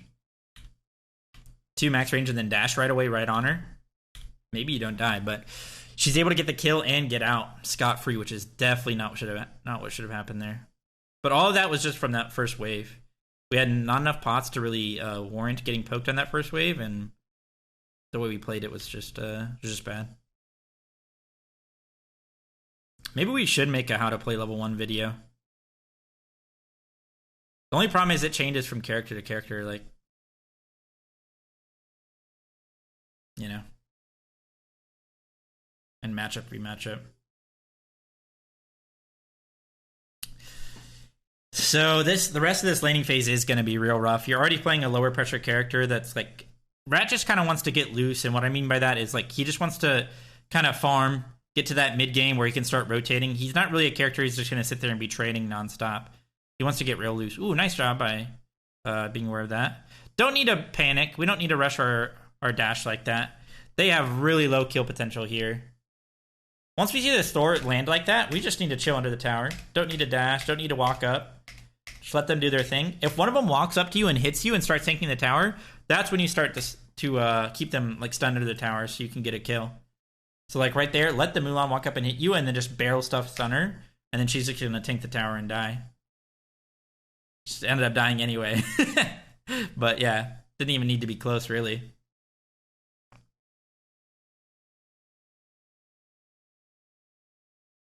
Good job for your Susanoo to rotate and help out, especially when they're diving like that. Can get our 8 core now. Should try and buy that right away. Always be looking at your gold, especially early game on this character, to see when you should be getting it. Definitely want to go Thick Bark. Thick Bark's OP. Sounds to do anyway. It's a cool skin. I've never played it. So with that dive, you're actually back in the lane a little bit because you got the kill on the Mulan. She's the one who died. Who's your opponent, obviously. So now you're kind of back in the lane, so that's good. Maybe shouldn't get bullied as much now. Need to be getting some words for these Thor ults, though, especially with our beads being down. So Mulan's more of like a bully lane character, and you're more of a character that wants to rotate, get loose. So what she wants to do is keep you in the lane and bully you out. So you got to do your best job to not get bullied, first of all, but also get loose. You're actually pretty strong right at this moment before she hits level 6 because you have you have your double 2, and that will do a lot of damage. So right when you walk into lane here, I'm probably going to look at to dash, auto, stun, auto, double 2 her, and you'll do a lot of damage. You'll poke her out pretty hard. It's fine for you to look to just out clear, but just be cognizant of your power spikes as well. This is one of the points where Rat's actually pretty strong when you have your double 2 up. Especially when blue buff is coming up, you can kind of just look to poke her out and then walk to your blue with your abilities down. Yeah, Moo wants to keep it tight while Rat wants to get loose. Yeah, exactly.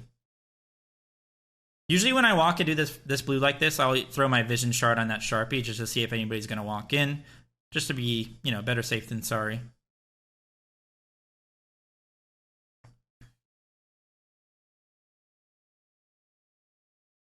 I like it. This is fine laning. Kind of hit her plus the wave a little bit, but kind of like mosey on back. Keep the minions coming towards you. You don't really want to just sit there in the middle of the lane and just trade nonstop.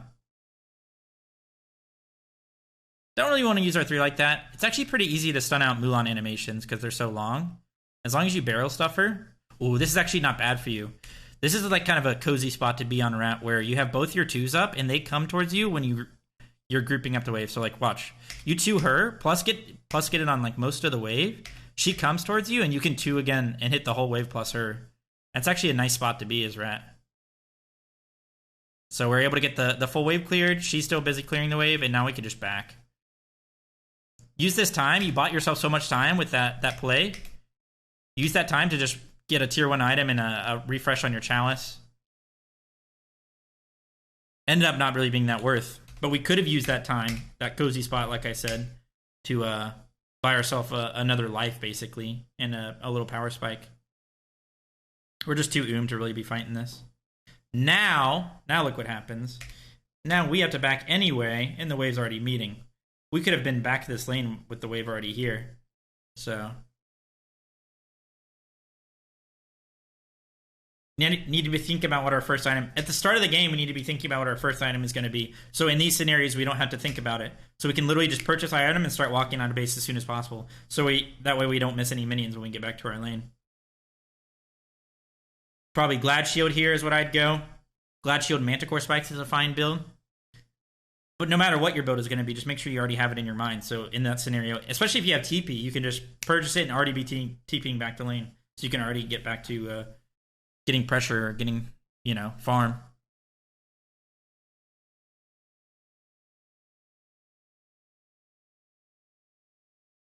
So she does have the Blackthorn.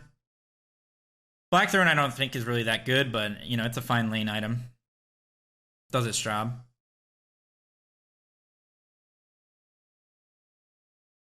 See that you kind of wanted your team to come over to go on this Mulan. I recognize that. They didn't see you or didn't want to go, though. Once you see them walking away like this, probably not worth the dash. Just kind of one of those instinctual things where you don't really need to be looking at your screen. You should just be looking at your map. And because her 2 is upgraded, she kind of one-shot you with that. Good job to ult right away because you knew that Thor and Vulcan were over here. Ooh.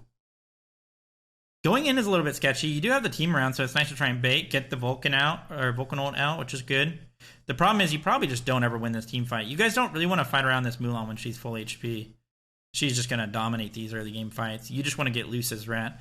Honestly, there, I'm probably just ulting to my wave and then clearing it and dashing away. Don't need to use our 2 here. I would have kept that stored up. Really important to have for the laning phase when the buff is already 1 HP. Well, Mulan's actually committed this rotation, so just need to push our wave as fast as possible so we can get that under tower. So actually a good job. At least punishing her a little bit. See, Loyal's a Master's level player, so when he has downtime, when his wave is pushed, he goes to his Scorpion and does that. Gets that on cooldown. 34 gold, 72 XP. Nice. Some of the people we watched today didn't do that Scorpion all game. And if they had done it every single time it was up, or whenever they could have, with the downtime, would have been a lot more ahead. So now, since Mulan fully committed that rotation and stayed there, oh, I got freaking ads, Loyal. Anyway. Going 2-tier spikes and then going Glad Shield? Okay. Interesting, I guess.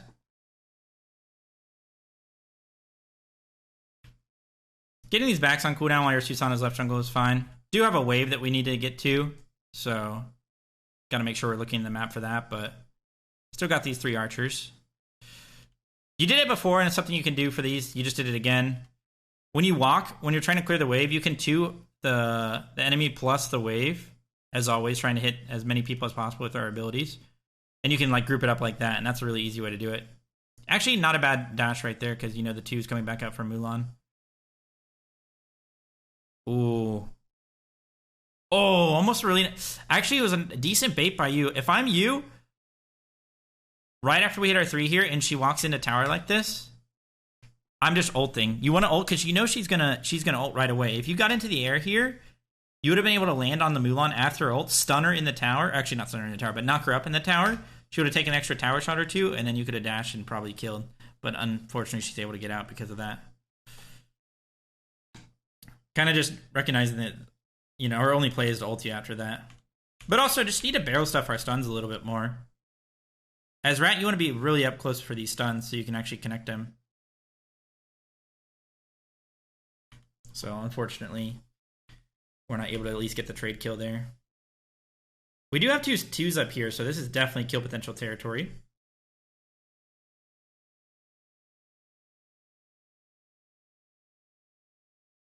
Sequencing of our abilities is a little bit rough there. Once she's knocked up like this, we probably want to use our 2 to prot shredder, get a 2 off. Then get an auto off after the 2. Then dasher. She'll probably use her 3 at that point. She'll be slowed either way. And then you can stun and then 2 again. You want to get that prot shred off. It'll help you get the kill a lot of the time. Oh, unfortunately, you just got back to the lane and you're already getting rotated on by a more... That's kind of weird. Also unable to pick up our blue during that, which is a little bit sad. Just unlucky, honestly. Probably should have gotten the kill on the Mulan from the get-go, but...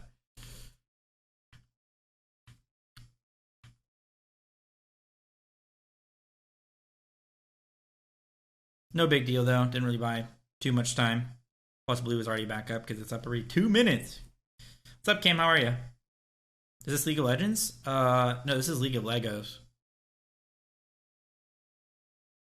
Are you able to get our blue at least? That's good. Even if we get a bit behind, we're still going to do our job as rat late game as long as we don't get really far behind and get completely bullied out. Try and match the rotations. If Mulan ever gets pressure, just make sure we call it at least. And if we know it's coming and we're able to follow, even better. Don't have a wave, so it's fine for us to do totem in the meantime, but we need to make sure we call missing. I don't think you did call it loyal. And she went mid and they got a kill. But now that she is there, make sure you shove this wave in her tower. At least punish where you can. I'm probably dashing through this and then walking. Yep, good job. Probably going to either walk to proxy or look for back camps here. These little moments where you kind of have a free lane are your opportunities to like get back into the game, get back into the lane. So nice by you to get a proxy off. Now she's going to lose 2 waves to tower. And look at that. Even though you're losing this lane, you actually have more tower damage than she does. It's just because she's been committing to these rotations. So you rotate mid here.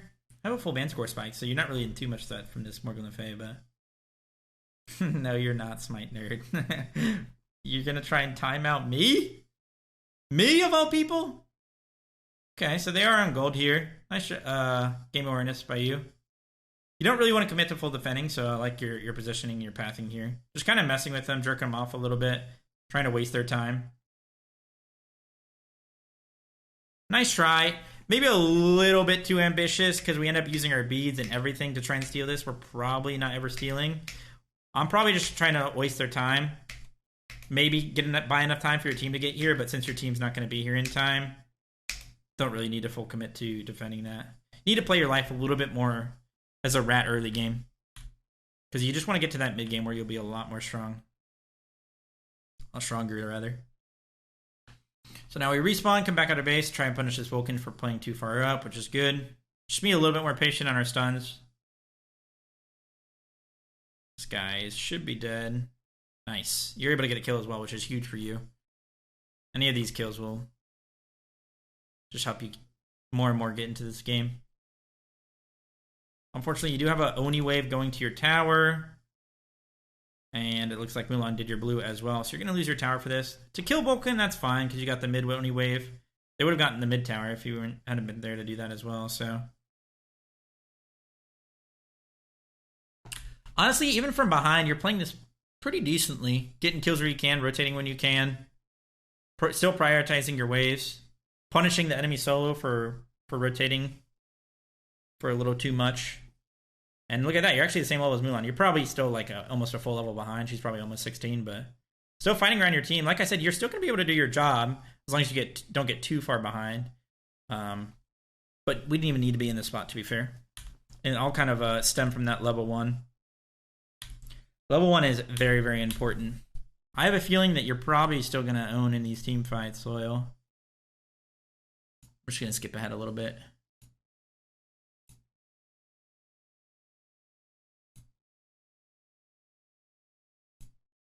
Oh, you guys got enhanced?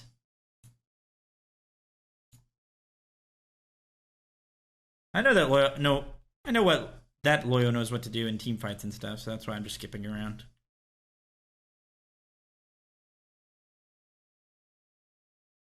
I say that. I say that, Loyal, but then you go on their Mulan. You're going on their solo laner. Okay, guys. Loyal should know this. He's being a silly boy. Your job, most of the time, okay, there's some exceptions, but especially as a rat, is to dive their backline. This Cupid, this Vulcan are free pickings for you. When you see their solo laner go through your whole team with their ult, she's not the only one that's going to be there. Thor's going to be in the air. They're going to be going to dive. Your best thing you can do is to dive their backline to either kill them. Maybe you don't kill them because you're still a little bit behind, but at least you're going to buy space and buy time. It's going to be pretty hard for them to kill you as long as you don't int. But instead, you guys all group on this Mulan who got a really good initiation. Nobody is zoning this Morgan Le Fay and this Cupid, and you guys just insta lose this fight. Vulcan gets a huge ult off. So, we all know this. It's your job to dive the backline. Or it's your job to at least think about what you should be doing before the fight starts.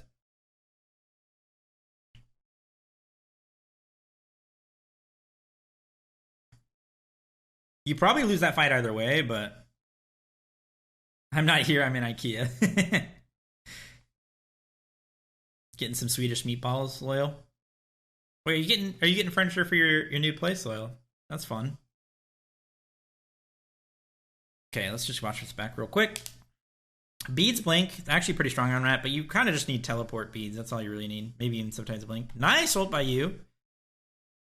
Probably here, just knowing that you're still far behind, we're probably just going to want to get our all of our abilities off and then dash out. I'm probably beadsing. I'm getting our stun off and then getting both of our 2s off on these people and then dashing away. But we did force beads there and got a nice initiation. Unfortunately, no follow-up, but maybe if we're a little bit more in this game, not as far behind, it would have been a lot better. Nice, good blink. I don't know if you hit Vulcan with your stun, but just need to barrel stuff our stuns a little bit more.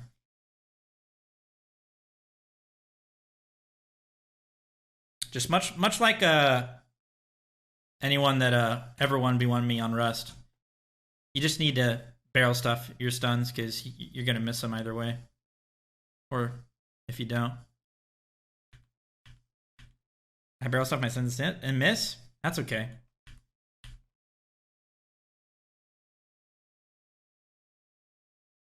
So now we have a Phoenix down. Still down like 14k. Maybe a bit of a clown fiesta, or we're just all fighting a bunch. Good job to switch your targets, though, once you see the Vulcan and Cupid on the map. That's good. Some people wouldn't do that, and that's definitely something you should be doing. Fine to go in the air. We already killed Cupid. We killed Vulcan as well here. It's huge. I mean, they kill him anyway, but it's still a good job by you to walk over. Actually, opportunity to do fire here.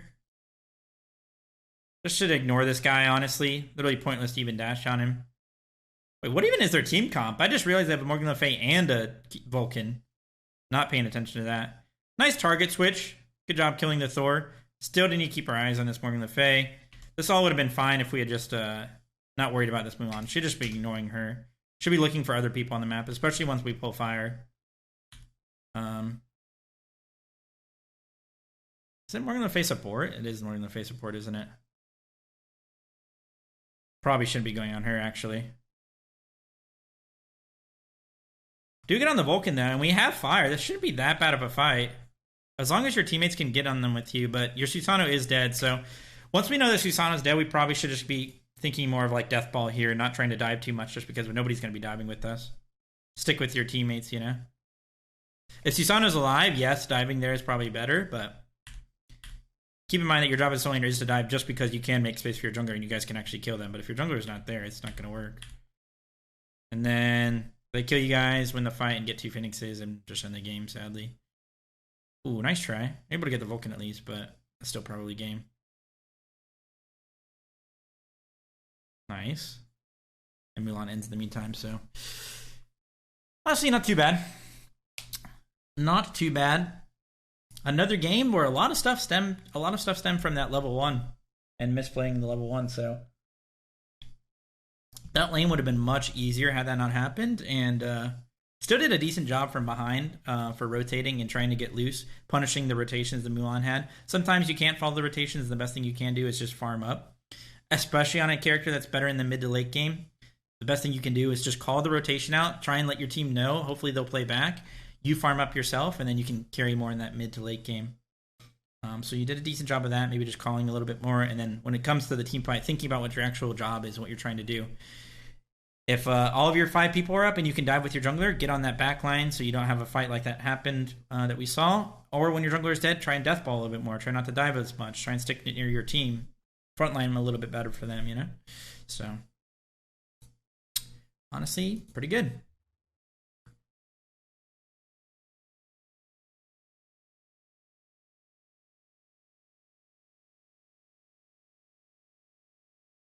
All right, now I believe we have Unit of Pleasure. He said this game is like a month old, but it's a Guan Yu game, so we can watch that. We'll watch this one. Probably why he went Bluestone, because a month ago, Bluestone was just the go-to every game. When Chalice and a bunch of multi-pots, which I actually like on Guan just because of the bit of mana-hungry character, plus you'll be tanking minions early game, and it allows you to double pop your pots and kind of just clear the wave. Level 1 pressure is pretty good on Guan. Good job by you here to hit him plus the wave. I like it. Probably should have popped our pots already. Gotta recognize that he does have Tainted as well, so don't just want to run away like this completely when he transforms. Good job hitting him plus the wave. This is fine. This is good. He's going to outclear you just because he is transforming. And he was tanking the wave plus year 3, so you got a lot of rage from it. But this is still better. Just because you lose pressure on that first level it's not the end of the world. As we saw from the other 3 games, there's much worse things that can happen, you know? Especially given the scenario and the matchup. This is all fine.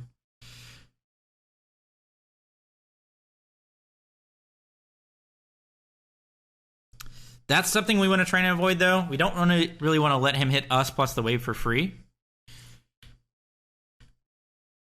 Is this a scrim? This might be a scrim. Don't really know. Maybe it's a rank game, but try to avoid that. Just space for the wave. Like it's a small thing, but it's important. Like, you know he's going to be walking up to won the wave here. Just try and space so he can't hit you plus the wave. You're not going to get these minions anyway. You should just let them walk under tower. Kind of use that as like a temporary loss. You're going to lose pressure on that wave. Take the temporary L so you can get the win on the next wave, you know? Don't need to get poked for no reason. What's up, AEWD? How are you? So right here, you actually have potential to outclear. Once again, letting him hit plus the wave, so kind of also always want to hit them with your 2. Even when you're dashing away, just try and dash through them. If they're going to sit in the wave for you, you should. Because it'll give you a reduced cooldown and it slows them. And it's decent damage, so. I don't mind you taking this wave when he's going to be backing like that, so. Otherwise, probably just want to let it walk into tower again. We do have our heal now, and he's actually pretty poked with no rage, so you can probably outclear on this wave. Getting decent damage with our 3, but you're kind of also just stacking his rage whenever you do that and tanking a ton of minions. Especially with Bluestone. So I'd say, so far in this laning phase, there's a lot of not spacing for the ones, and not getting the best use of our abilities. Yeah, Rooted, thanks for 3 months in a row. Welcome back to the Fonzo family. I appreciate it. Something you can also do is just, especially when you're playing a character like Guan, is just back and TP him with the breastplate tier 2. Like right here, I'm probably just going to back and TP him with breastplate tier 2. Because I'm out of chalice pots, I'm out of multi-pots. This Kakolin's kind of bullying me a bit, and tier 2 breastplate's actually really strong. It's really, really annoying to fight into. Especially when somebody's losing a lane. If they can just TP back in with tier 2 breastplate, it's crazy. Also, yeah, undervalue leveling the heal for sure. I would have leveled the heal at level 3 instead of putting 2 points in my 3. But after leveling the 3 like that, probably should have gone for more lane pressure and just outcleared. Because you will one-shot the wave. Don't like this. He TP back in with his item. He probably doesn't have a full item, but he's got at least a tier 2. He's got his chalice refilled. He's going to be able to out-pressure you really hard here. Yep, he did. He has tier 2 glads. You should definitely try and back and TP in here, because if he's good, he'll just out-pressure you. You're not even going to be able to stay for your full item anyway, so what's the point? Might as well TP back in with a tier 2 glads or tier 2 breastplate, whatever you're going to go. He'll probably ult you here. You're at least able to bait out the ult, which is nice. Able to dash away from that, but he should have just played it better. If he had played it better, you'd be in a much worse spot. Like, you're not going to be able to stay for your full item anyway, so what's the point of all this? Get that TP on cooldown so that it can come back up by the time you want to get your item. Or your next item. Next tier 2, maybe wards or something. See? So what was the point of staying for that wave? I want to match his power spikes. Because if we don't... Nice, okay, I like it. TPing in as fast as possible with our 2-tier breastplate. Something other people didn't really do. Just, whenever you walk... Notice you're not grouping up the wave very well. It's really simple, just dash through him here. Dash through him here, it'll group up the wave because you'll get bluestone on him. And you can just 3 the whole wave. This is pointless poke on him. You have a full wave to clear. He's gonna, if he wants to, he can just sit here and just hit you while you clear the wave now. Now you have a full wave in your face and another wave coming, and he's gonna transform this time. I don't mind using your 3 like that though, but definitely on that last wave should have just full cleared. Just need to do a little bit better job of grouping up the wave.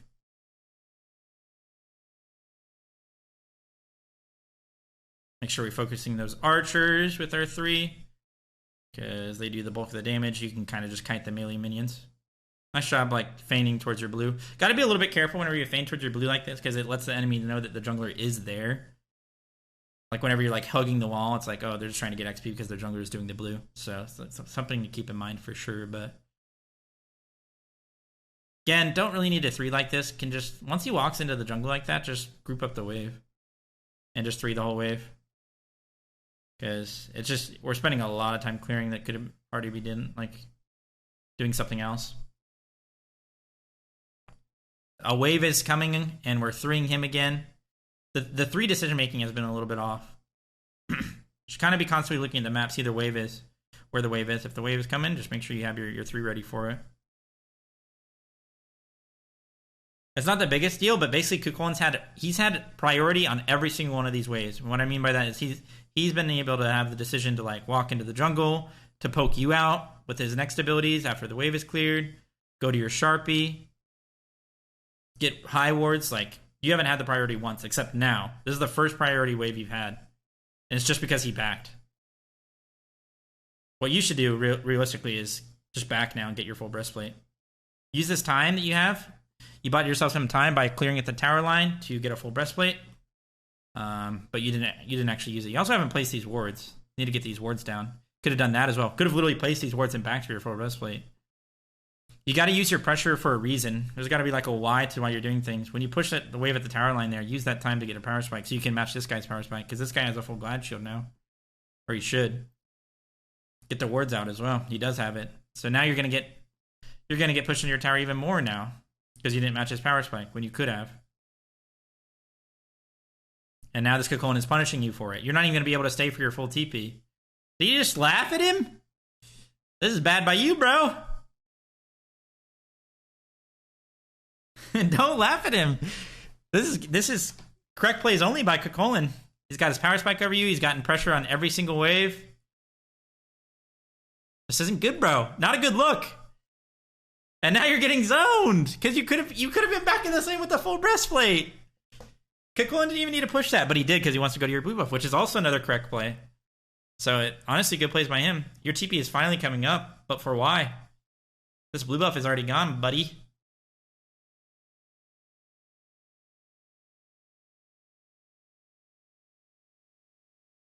All of this could have been avoided.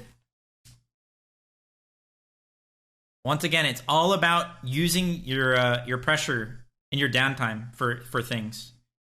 For important things. For getting a power spike. Getting your wards down. Going into the jungle.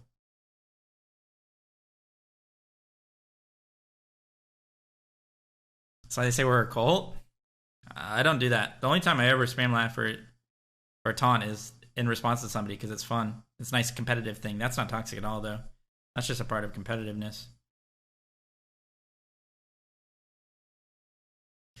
To be fair, you're not really that behind, but this we're 8 minutes in the game and we've had priority on like a single wave, so it could have been a lot worse than it was. Kukulkan could have rotated things, stolen jungles for him, gone to the jungle, jerked him off, killed him. Who knows? So this is our second priority wave, and it's just because Cuchulainn isn't here. So.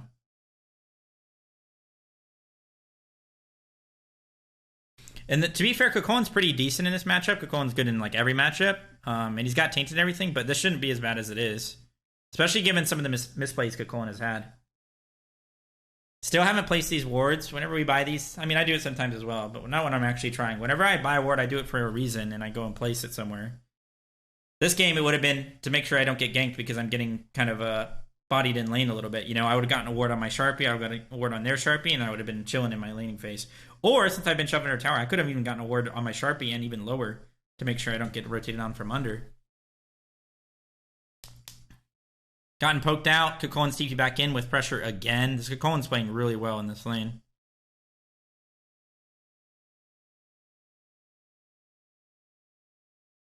This is like... The laughing makes me think that this is what you think solo lane is until you play against a good player who abuses the fact that they have pressure on every single wave. Once you play against a good player who knows what they're doing, which this Cuchulainn actually kind of does seem like he knows what he's doing from a good bit, playing off his pressure pretty well in his power spikes, you'll lose the game off of it.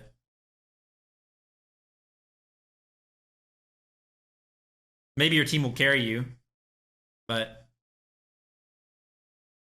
that was lucky. The fact that you guys got that is so lucky. But just even that, like the rat had to rotate over. He's level 9. This Cuchulainn's level 11. He got both of you pretty low and barely didn't get the blue. He's already buying so much time and so much space for his team.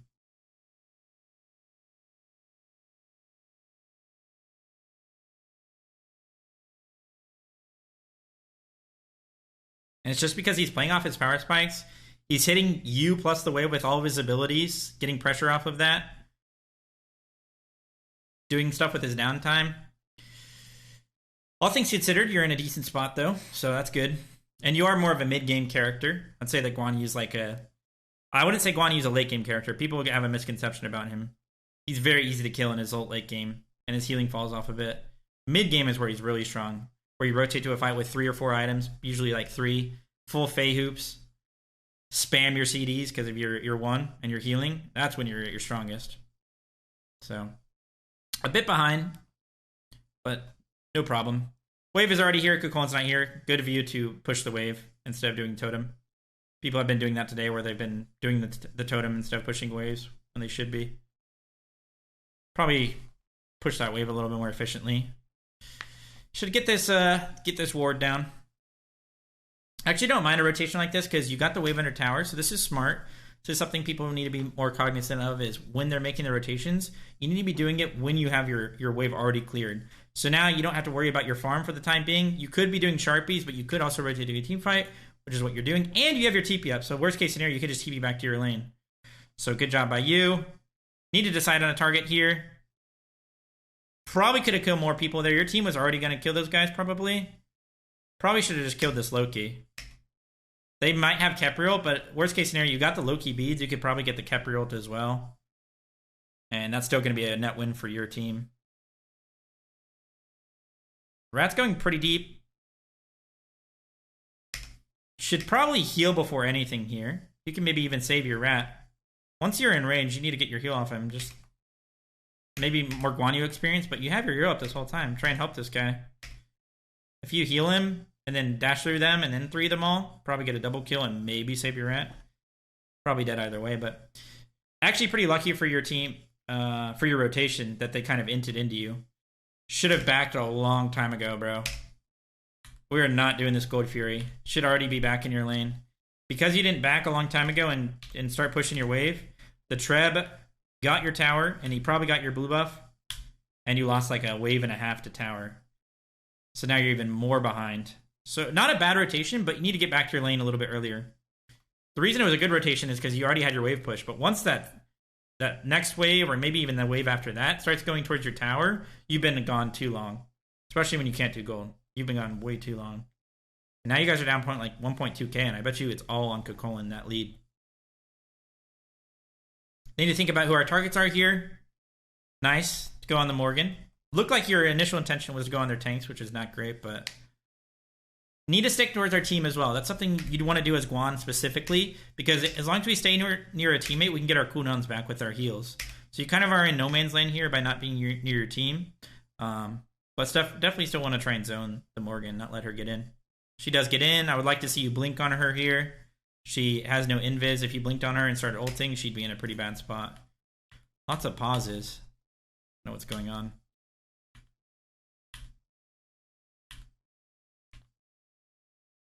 Pause goes down.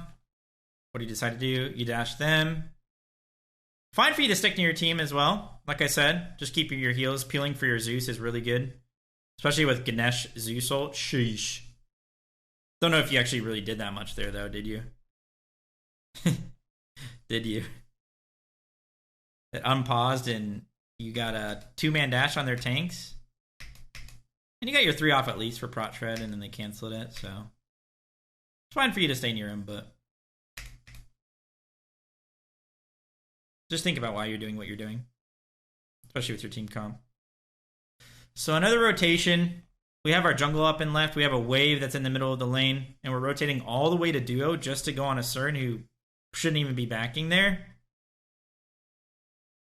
We do get gold off of it, so it ends up being decent. But your team maybe even gets it anyway. What's up, Quasi? Your team's kind of fed. You guys do have a super big death ball comp. Zeus, Ganesh, Guan, like, you kind of do just want to be grouped as early as possible, so not bad to actually rotate and just kind of be near your teammates. But still you can do all these things while keeping your waves pushed, right? Just getting pressure in your lane and then walking over. That way you don't lose out on any farm, but can still participate in the game. Yeah, do like a softball on the pyro, they rotate over, you don't go for it. It's all good. It's fine.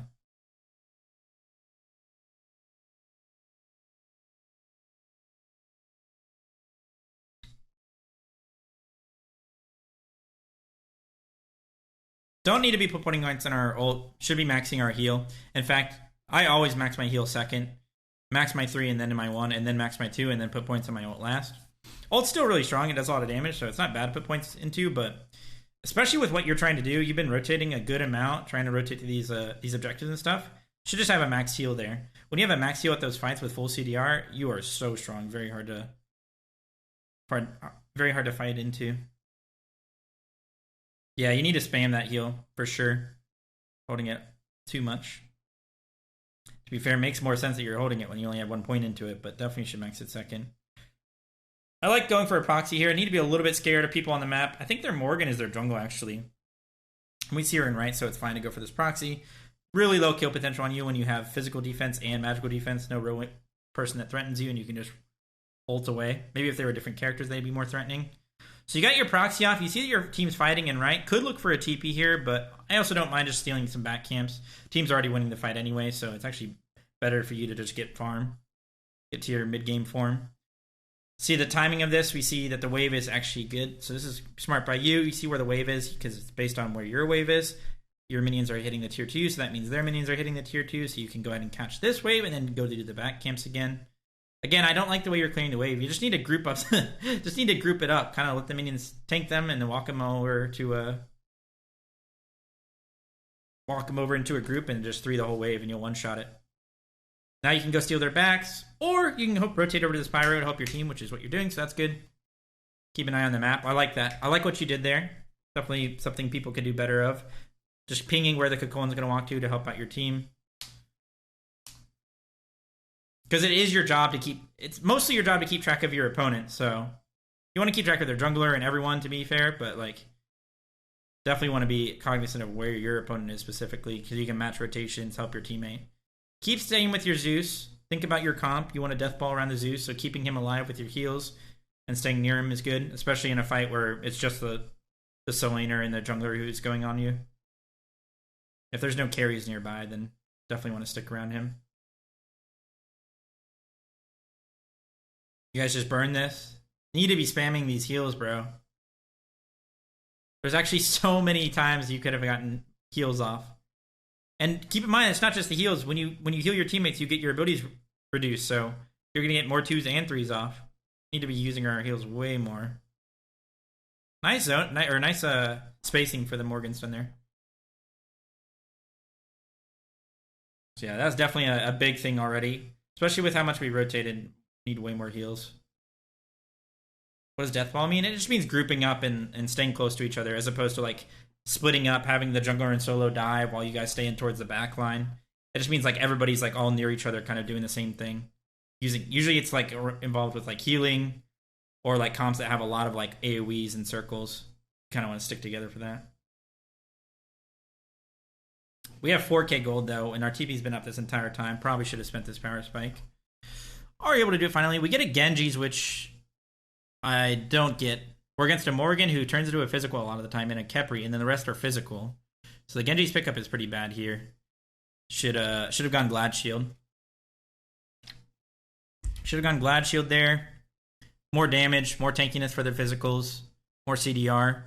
Just in case when we don't have our blue buff, we'll still have max CDR. End up walking out of base with nothing anyway, and then backing and walking for wards. Okay. Could probably TP here. The more you TP, the better, guys, because it just gets the ability or the relic on cooldown so you can have it up sooner, but also just allows you to be in the fight sooner. Like, you could have TP'd to this tier 1 in mid and walked up to your Zeus and started healing him and chasing these guys out. Especially on Guan, the earlier the better you are in a fight, because you can get your ult on cooldown and start healing your teammates and get that bad boy back in no time. Click your heal! It's such a fast ability to spam that! You still haven't clicked it! Just use it! I would have already used my heal like 3 times this fight. You did it earlier when the rat was 1 HP getting pulled. You didn't heal him, and then you just did it just now. You could have saved this guy. Heal! He lived anyway, to be fair. Blink in, heal, then to him. It's like the fastest ability. You could literally auto in between it, and you wouldn't lose time. Good ults, though. Nice ult. Stay near your team. Probably want to body block here a bit. You'd actually be so much tankier if you built correctly. But you went that Genji's instead of Glad Shield. You'd be unkillable here if you had Glad Shield. Are able to stick with your team, though. So good job. Gold is once again up. Spamming our heals, staying near our team. We can do this bad boy in no time.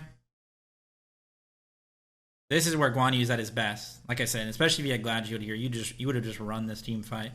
Already did a pretty good job in it, to be fair, but you don't even have to heal your teammates to get the cooldown reduction, by the way. They can be full HP, and if you won them, if they're full HP and you won them, you still get the cooldown reduction. It doesn't have to actually heal them. Some misconception people have. Same thing with like shield regrowth. You don't have to get an actual heal to get the proc. You can be full HP and still get the regrowth proc. So look at that. Your ult's already back up, and it's been up. It's OP. It is OP. Spam your heals. So, done a pretty good job of deathballing with your team, but definitely still could have done better at farming. Our mechanics as far as like leveling our build and just like decision making in the actual fight. So the Kokolin actually did a really good job of punishing you and getting a lead and pressuring.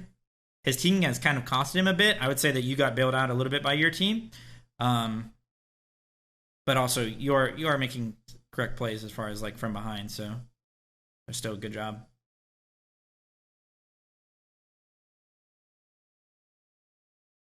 With your team comp, definitely something you could start doing is grouping around objectives such as fire or even like towers. You got a lot of low HP towers. You guys just got dual one. You can get this left tower.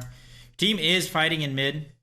Just make sure you're kind of looking at your map for that. Probably do want to back for your permanent spike, making sure no archers stop you. You can TP to this tier 1 in mid, and you'll be really strong here. See what you decide to build. Go Spirit Robe. Spirit Robe is fine. Kind of overcapped CDR right now. Probably would have gotten a tier 1 of another item. Or maybe upgraded my Relic or something there. But Spirit Robe isn't the greatest on Guan specifically, guys, because your CC immunity and your ult is so long that you kind of get less value out of it. It's still a good item, but when you already have max CDR, probably don't even need to go into that tree. Don't ever want to do that. You don't want to be slamming your head into an ADC this late in the game. Early game, you could do something like this, especially if you went to Glad Shield early, but you tried to blink. I like the idea of trying to go for a blink 2 here is fine, but your teammates are nowhere nearby, so just make sure you're looking at the map before you make any decision or big like play where you initiate a team fight. See where your teammates are on the map. If they're close by, then it should be good, and if it isn't good because they don't go in, that's on them. But correct plays only, you know?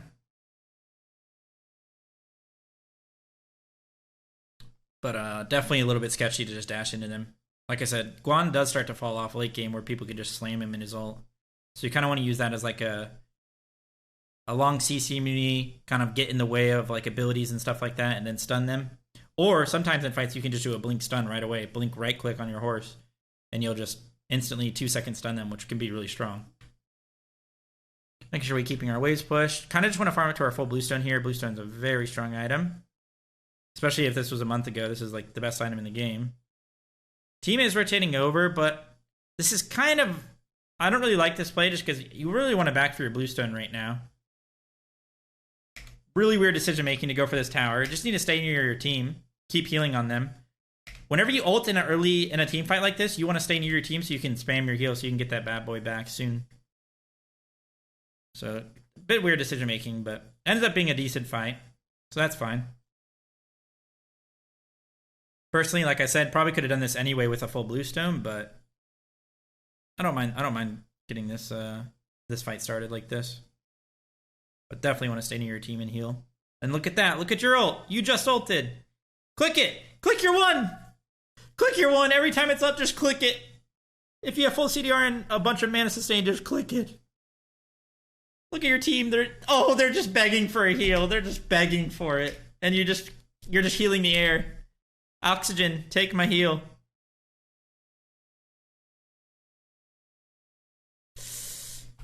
Okay. So, apart from the obvious where you should be healing your team, the way you zoned here is not great. Would have walked back and healed my team a couple more times, gotten a Fey Hoop shield. That would have been nice. But once the fire's getting this low, you need to start zoning. Like, actually, you need to start ulting, going on them. Didn't heal your team. You just let the Cern walk in. Look at your teammates. They're just begging for heals. They're begging for zones. They want something. Luckily, you guys get the fire, but won't be surprised if you die for it. Need to do a better job of zoning the Cern there. Or at least their damage dealers. Morgan, perhaps. Nice job hitting the 3 on the Invis Loki for sure. Could still win this fight, to be honest, if your Heim stayed with you, but no problem. Just try and live here. So you guys get fire, but 3 of you die for it, and it's mostly on you. Because, for one, your teammates wouldn't even gotten this low if you guys just stuck together and kept using your heal. It's fine for you to walk to fire and start hitting it with them. Use your Prot Shred on it. Keep healing them. Give them some Fey Hoop shields. They're not even going to be low because of all the healing and the shields. And then once you guys start to commit to the fire and they start to walk in, then you can zone. You'll be full HP, and then you can start zoning them. And you do a much better job of zoning them, securing FG, and getting away without dying. But yeah, that's your job. You literally did nothing here besides watch. So, just be a little bit more decisive. A little late on the cat shield as well. I like the cat shield, but like I said, should have Glad Shield here. I probably would have Breastplate, Fabulous Hoops, Glad Shield, especially into this comp.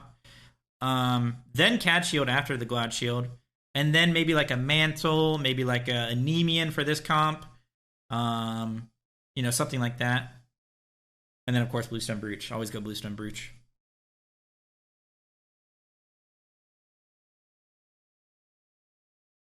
Nice try. That's fine. Nice try on the auto cancels. Good to look for. You have fire, and I'm pretty sure your Heim has fire, so gotta be a little bit careful. Just stare at your map, see where your teammates are. You don't have to back here. You have FG regen plus your 1. That'll be like a 4-second cooldown every time you click it, as long as you're near your team. See, look at that. They didn't even need heals, but it reduced the cooldown. So always remember.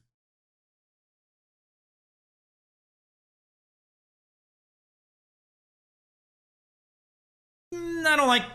It's fine to hit the Khepri for the kill, but he's already 1 HP. Don't even need to finish him. Your teammates are going to be on him. You saw the rat land. Go on the Cern. The Cern's already in a really bad spot because he got rat ulted. Because you're not already in your ult, look what happens. Look what happens because you don't go on his carry. You let the carry free cast while you guys take like 2 seconds to kill this Khepri. He's able to get his ult off and just auto you the entire time. And look at your rat's HP. Look what happens to him. If this entire time you were ulting this Cern, you'd be in a much better spot. Now you're ulting from about 30%. Are you able to get a nice stun? So that's good at least, but it was much sketchier than it needed to be. Much, much sketchier. Guys end up getting basically the deicide off that, so it's a nice job. I like the play to ignore the Cuchulainn. Some people that we've even watched today, some people would have instantly turned on this Cuchulainn after that blink ult, but I like that you kept your mind in the right spot. Kind of thinking about what you're trying to do before the fight even starts, knowing that the rat's in the air. So you want to dive the backline, just make sure you're actually diving the backline, you know? Could have already been ulting this whole time. But yeah, staying near the team for the heals. Whenever you're playing Guan, you just got to think about, like, whenever there's a fight, just kind of look where your teammates are and just go towards them. Especially when your abilities, you get your ult on cooldown and stuff, just run toward your teammates and start spamming. It's pretty simple. Lots of death balling on this character.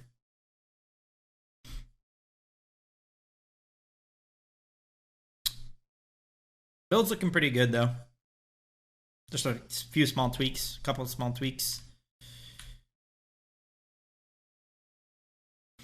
So we're up about 8k now with a really strong team fighting comp. I don't mind looking for that. That's good. Get some poke on the Loki. Get some bluestone on him. Whenever you have sustain, it's really easy to siege stuff like this. You can just kind of poke it back up and heal. See the rats in the air? Nice connection. I like the blink. Make sure we're on the right targets. We're again on the Khepri. Should not be on him. The Cernos is free casting on us. Don't mind peeling back after you got poked really hard. Just making sure your teammates are like on the same page. If your rat's still diving and you're just running away, that's not good. But since he got away, it's fine for you to peel. But again, should have been on the Cernos the whole time. Never should have been hitting that Khepri. That's part of the reason you guys are losing this fight.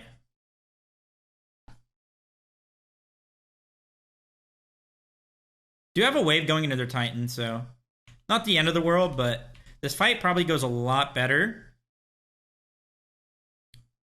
Make sure you're hitting your heal on your teammates. You didn't even hit your teammate here, your Ganesha who got poked. Stare at your teammates. You literally should be looking at them. You're not in range to heal them, and you didn't heal the Ganesha. You would have gotten a Fey Hoops, your teammates would have gotten a Fey Hoop shield, and you could have gone into this fight all with shields and all full HP. So that could have helped the fight for one. But when you blink in like this, blink dash this Cern. Why are you ever hitting this Khepri? Maybe you can hit the Mori. I know you tried to do that, but then you switched to the Khepri. Anyway, should already have our ult going. The Cernos is just getting too much value out of his polymorph. So we probably win that fight if we're able to get our ult off and give our teammates our shields. So fire's coming up. And your rat is there. You're trying to get enough for your TP. I like it. Good play to look for. Need to sell our wards so we can get our full teleport. Oh! I would have sold our wards there and TP to this ward. With our heroic teleport, that would have been a much stronger TP. Could have gone in behind him. Just peel. Keep your elephant alive. Nice D ward. Good game awareness to recognize they're not on fire still. Just make sure you're kind of peeking around those corners. Heal your boys! Heal your boys! Why is your one up? Chat. If I ever see a Guan Yu gameplay with the one being up this much ever again, I'm gonna blow a casket. You need to be spamming this one. This Ganesh is literally 40%, begging for a heal.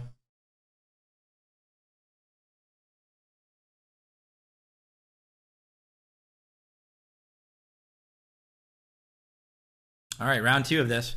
All right, so whenever you're in this scenario where you have a Phoenix that's respawned, but you have fire waves, you kind of want to use that as like a pressure to do something else. Somebody has to go defend this, or they're going to lose the Phoenix. So whenever that person ends up showing up there, if they never end up showing up there, well, you're just going to get the Phoenix for free, and you can just chill. But if they do end up showing up there, like let's say the Loki goes to defend it, now you have a 5v4, and you use that pressure to win a fight.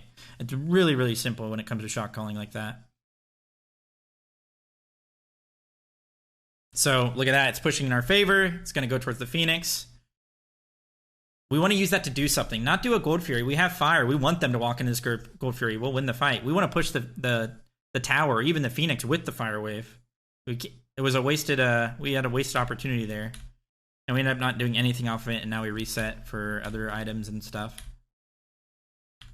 and then end up pushing left, which is also weird. Why are we pushing left in this scenario? It's the worst Phoenix to get because it's the closest to fire. We already have a Phoenix weakened on the right side. When it respawns, it's weaker than it was when it was before it died. Nobody's even split pushing.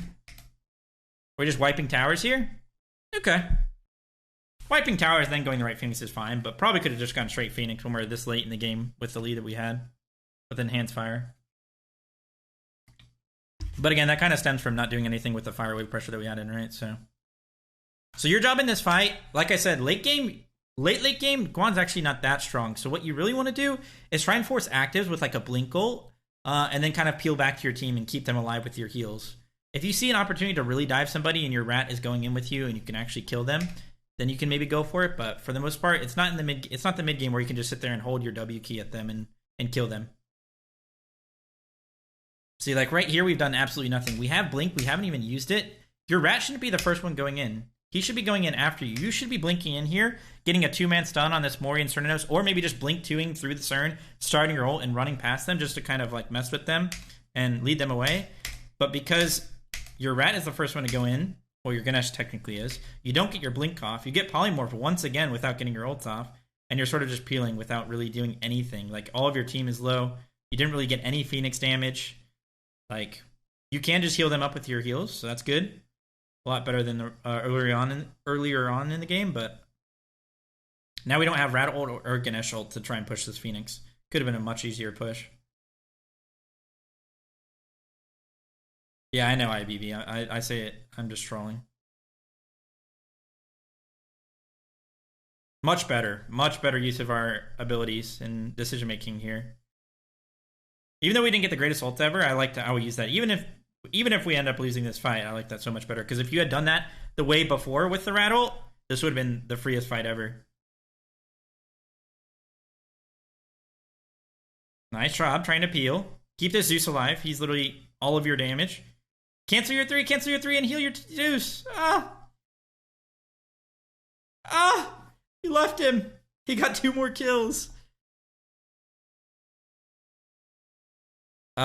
You also get, the other thing about Guan late game is you get caught in your 3s. Like, your 3 damage falls off big time. So, like, when you blinked into that Phoenix, you started 3ing him and you got, like, your whole 3 off, when in reality, you probably should just blink auto to him and then start your ult. You don't really just want to sit there and be 3ing in front of people. Just like you don't want to sit there and just be ulting in front of, like, an ADC who's going to one-shot you. Probably could have killed the Loki here, but it's all good. So just try to, it's your job to be the initiator. It's not the Rat's. The Rat goes in there. Ganesh has to walk away after he's tanking the Phoenix, and the Rat starts tanking and he just gets owned. You need to get in there and make space for your Rat. Buy time. Make them use abilities on you and not him. Block auto attacks. There's so many things you could be doing to help him out. And then he'll kill them, because look at his build. He's got a full damage build. He'll one-shot them. Literally, you'll probably get the certain beads every single time as long as you hit your horse, because it's a 2-second stun. That alone is going to be crucial to this late game team fight. So now they pull an objective. You're going to TP in with heroic teleport. Right before you even like get here, you need to think about what you're going to do in this fight. Your team's already getting poked a little bit. Are you going to heal them? If their teammates, or if their the enemy carries are too far up, are you going to go on them with your blink? Are you going to ult towards them to zone them so your team can, get some space? Hitting the Cocoon in front of you, that's fine. Once the Loki goes in, you go back for a peel. Not in love with this. Kind of let them free cast. This is one of those scenarios where you probably should just go in to stop them from going on your teammates, because they're grouped too hard. Yeah, the Loki goes on your boys, but like, if you just sit here and turn around and peel the whole time, they're going to get so many abilities off on your team for free. You're grouped way too hard, too late in the game. Mid-game, that death ball is fine, but like, at this point in the game, the Cern and the Morrigan are just going to walk up and one-shot your boys. You need to do a better job of like actually zoning them. It's just something you need to think about when you're going into it, TPing in.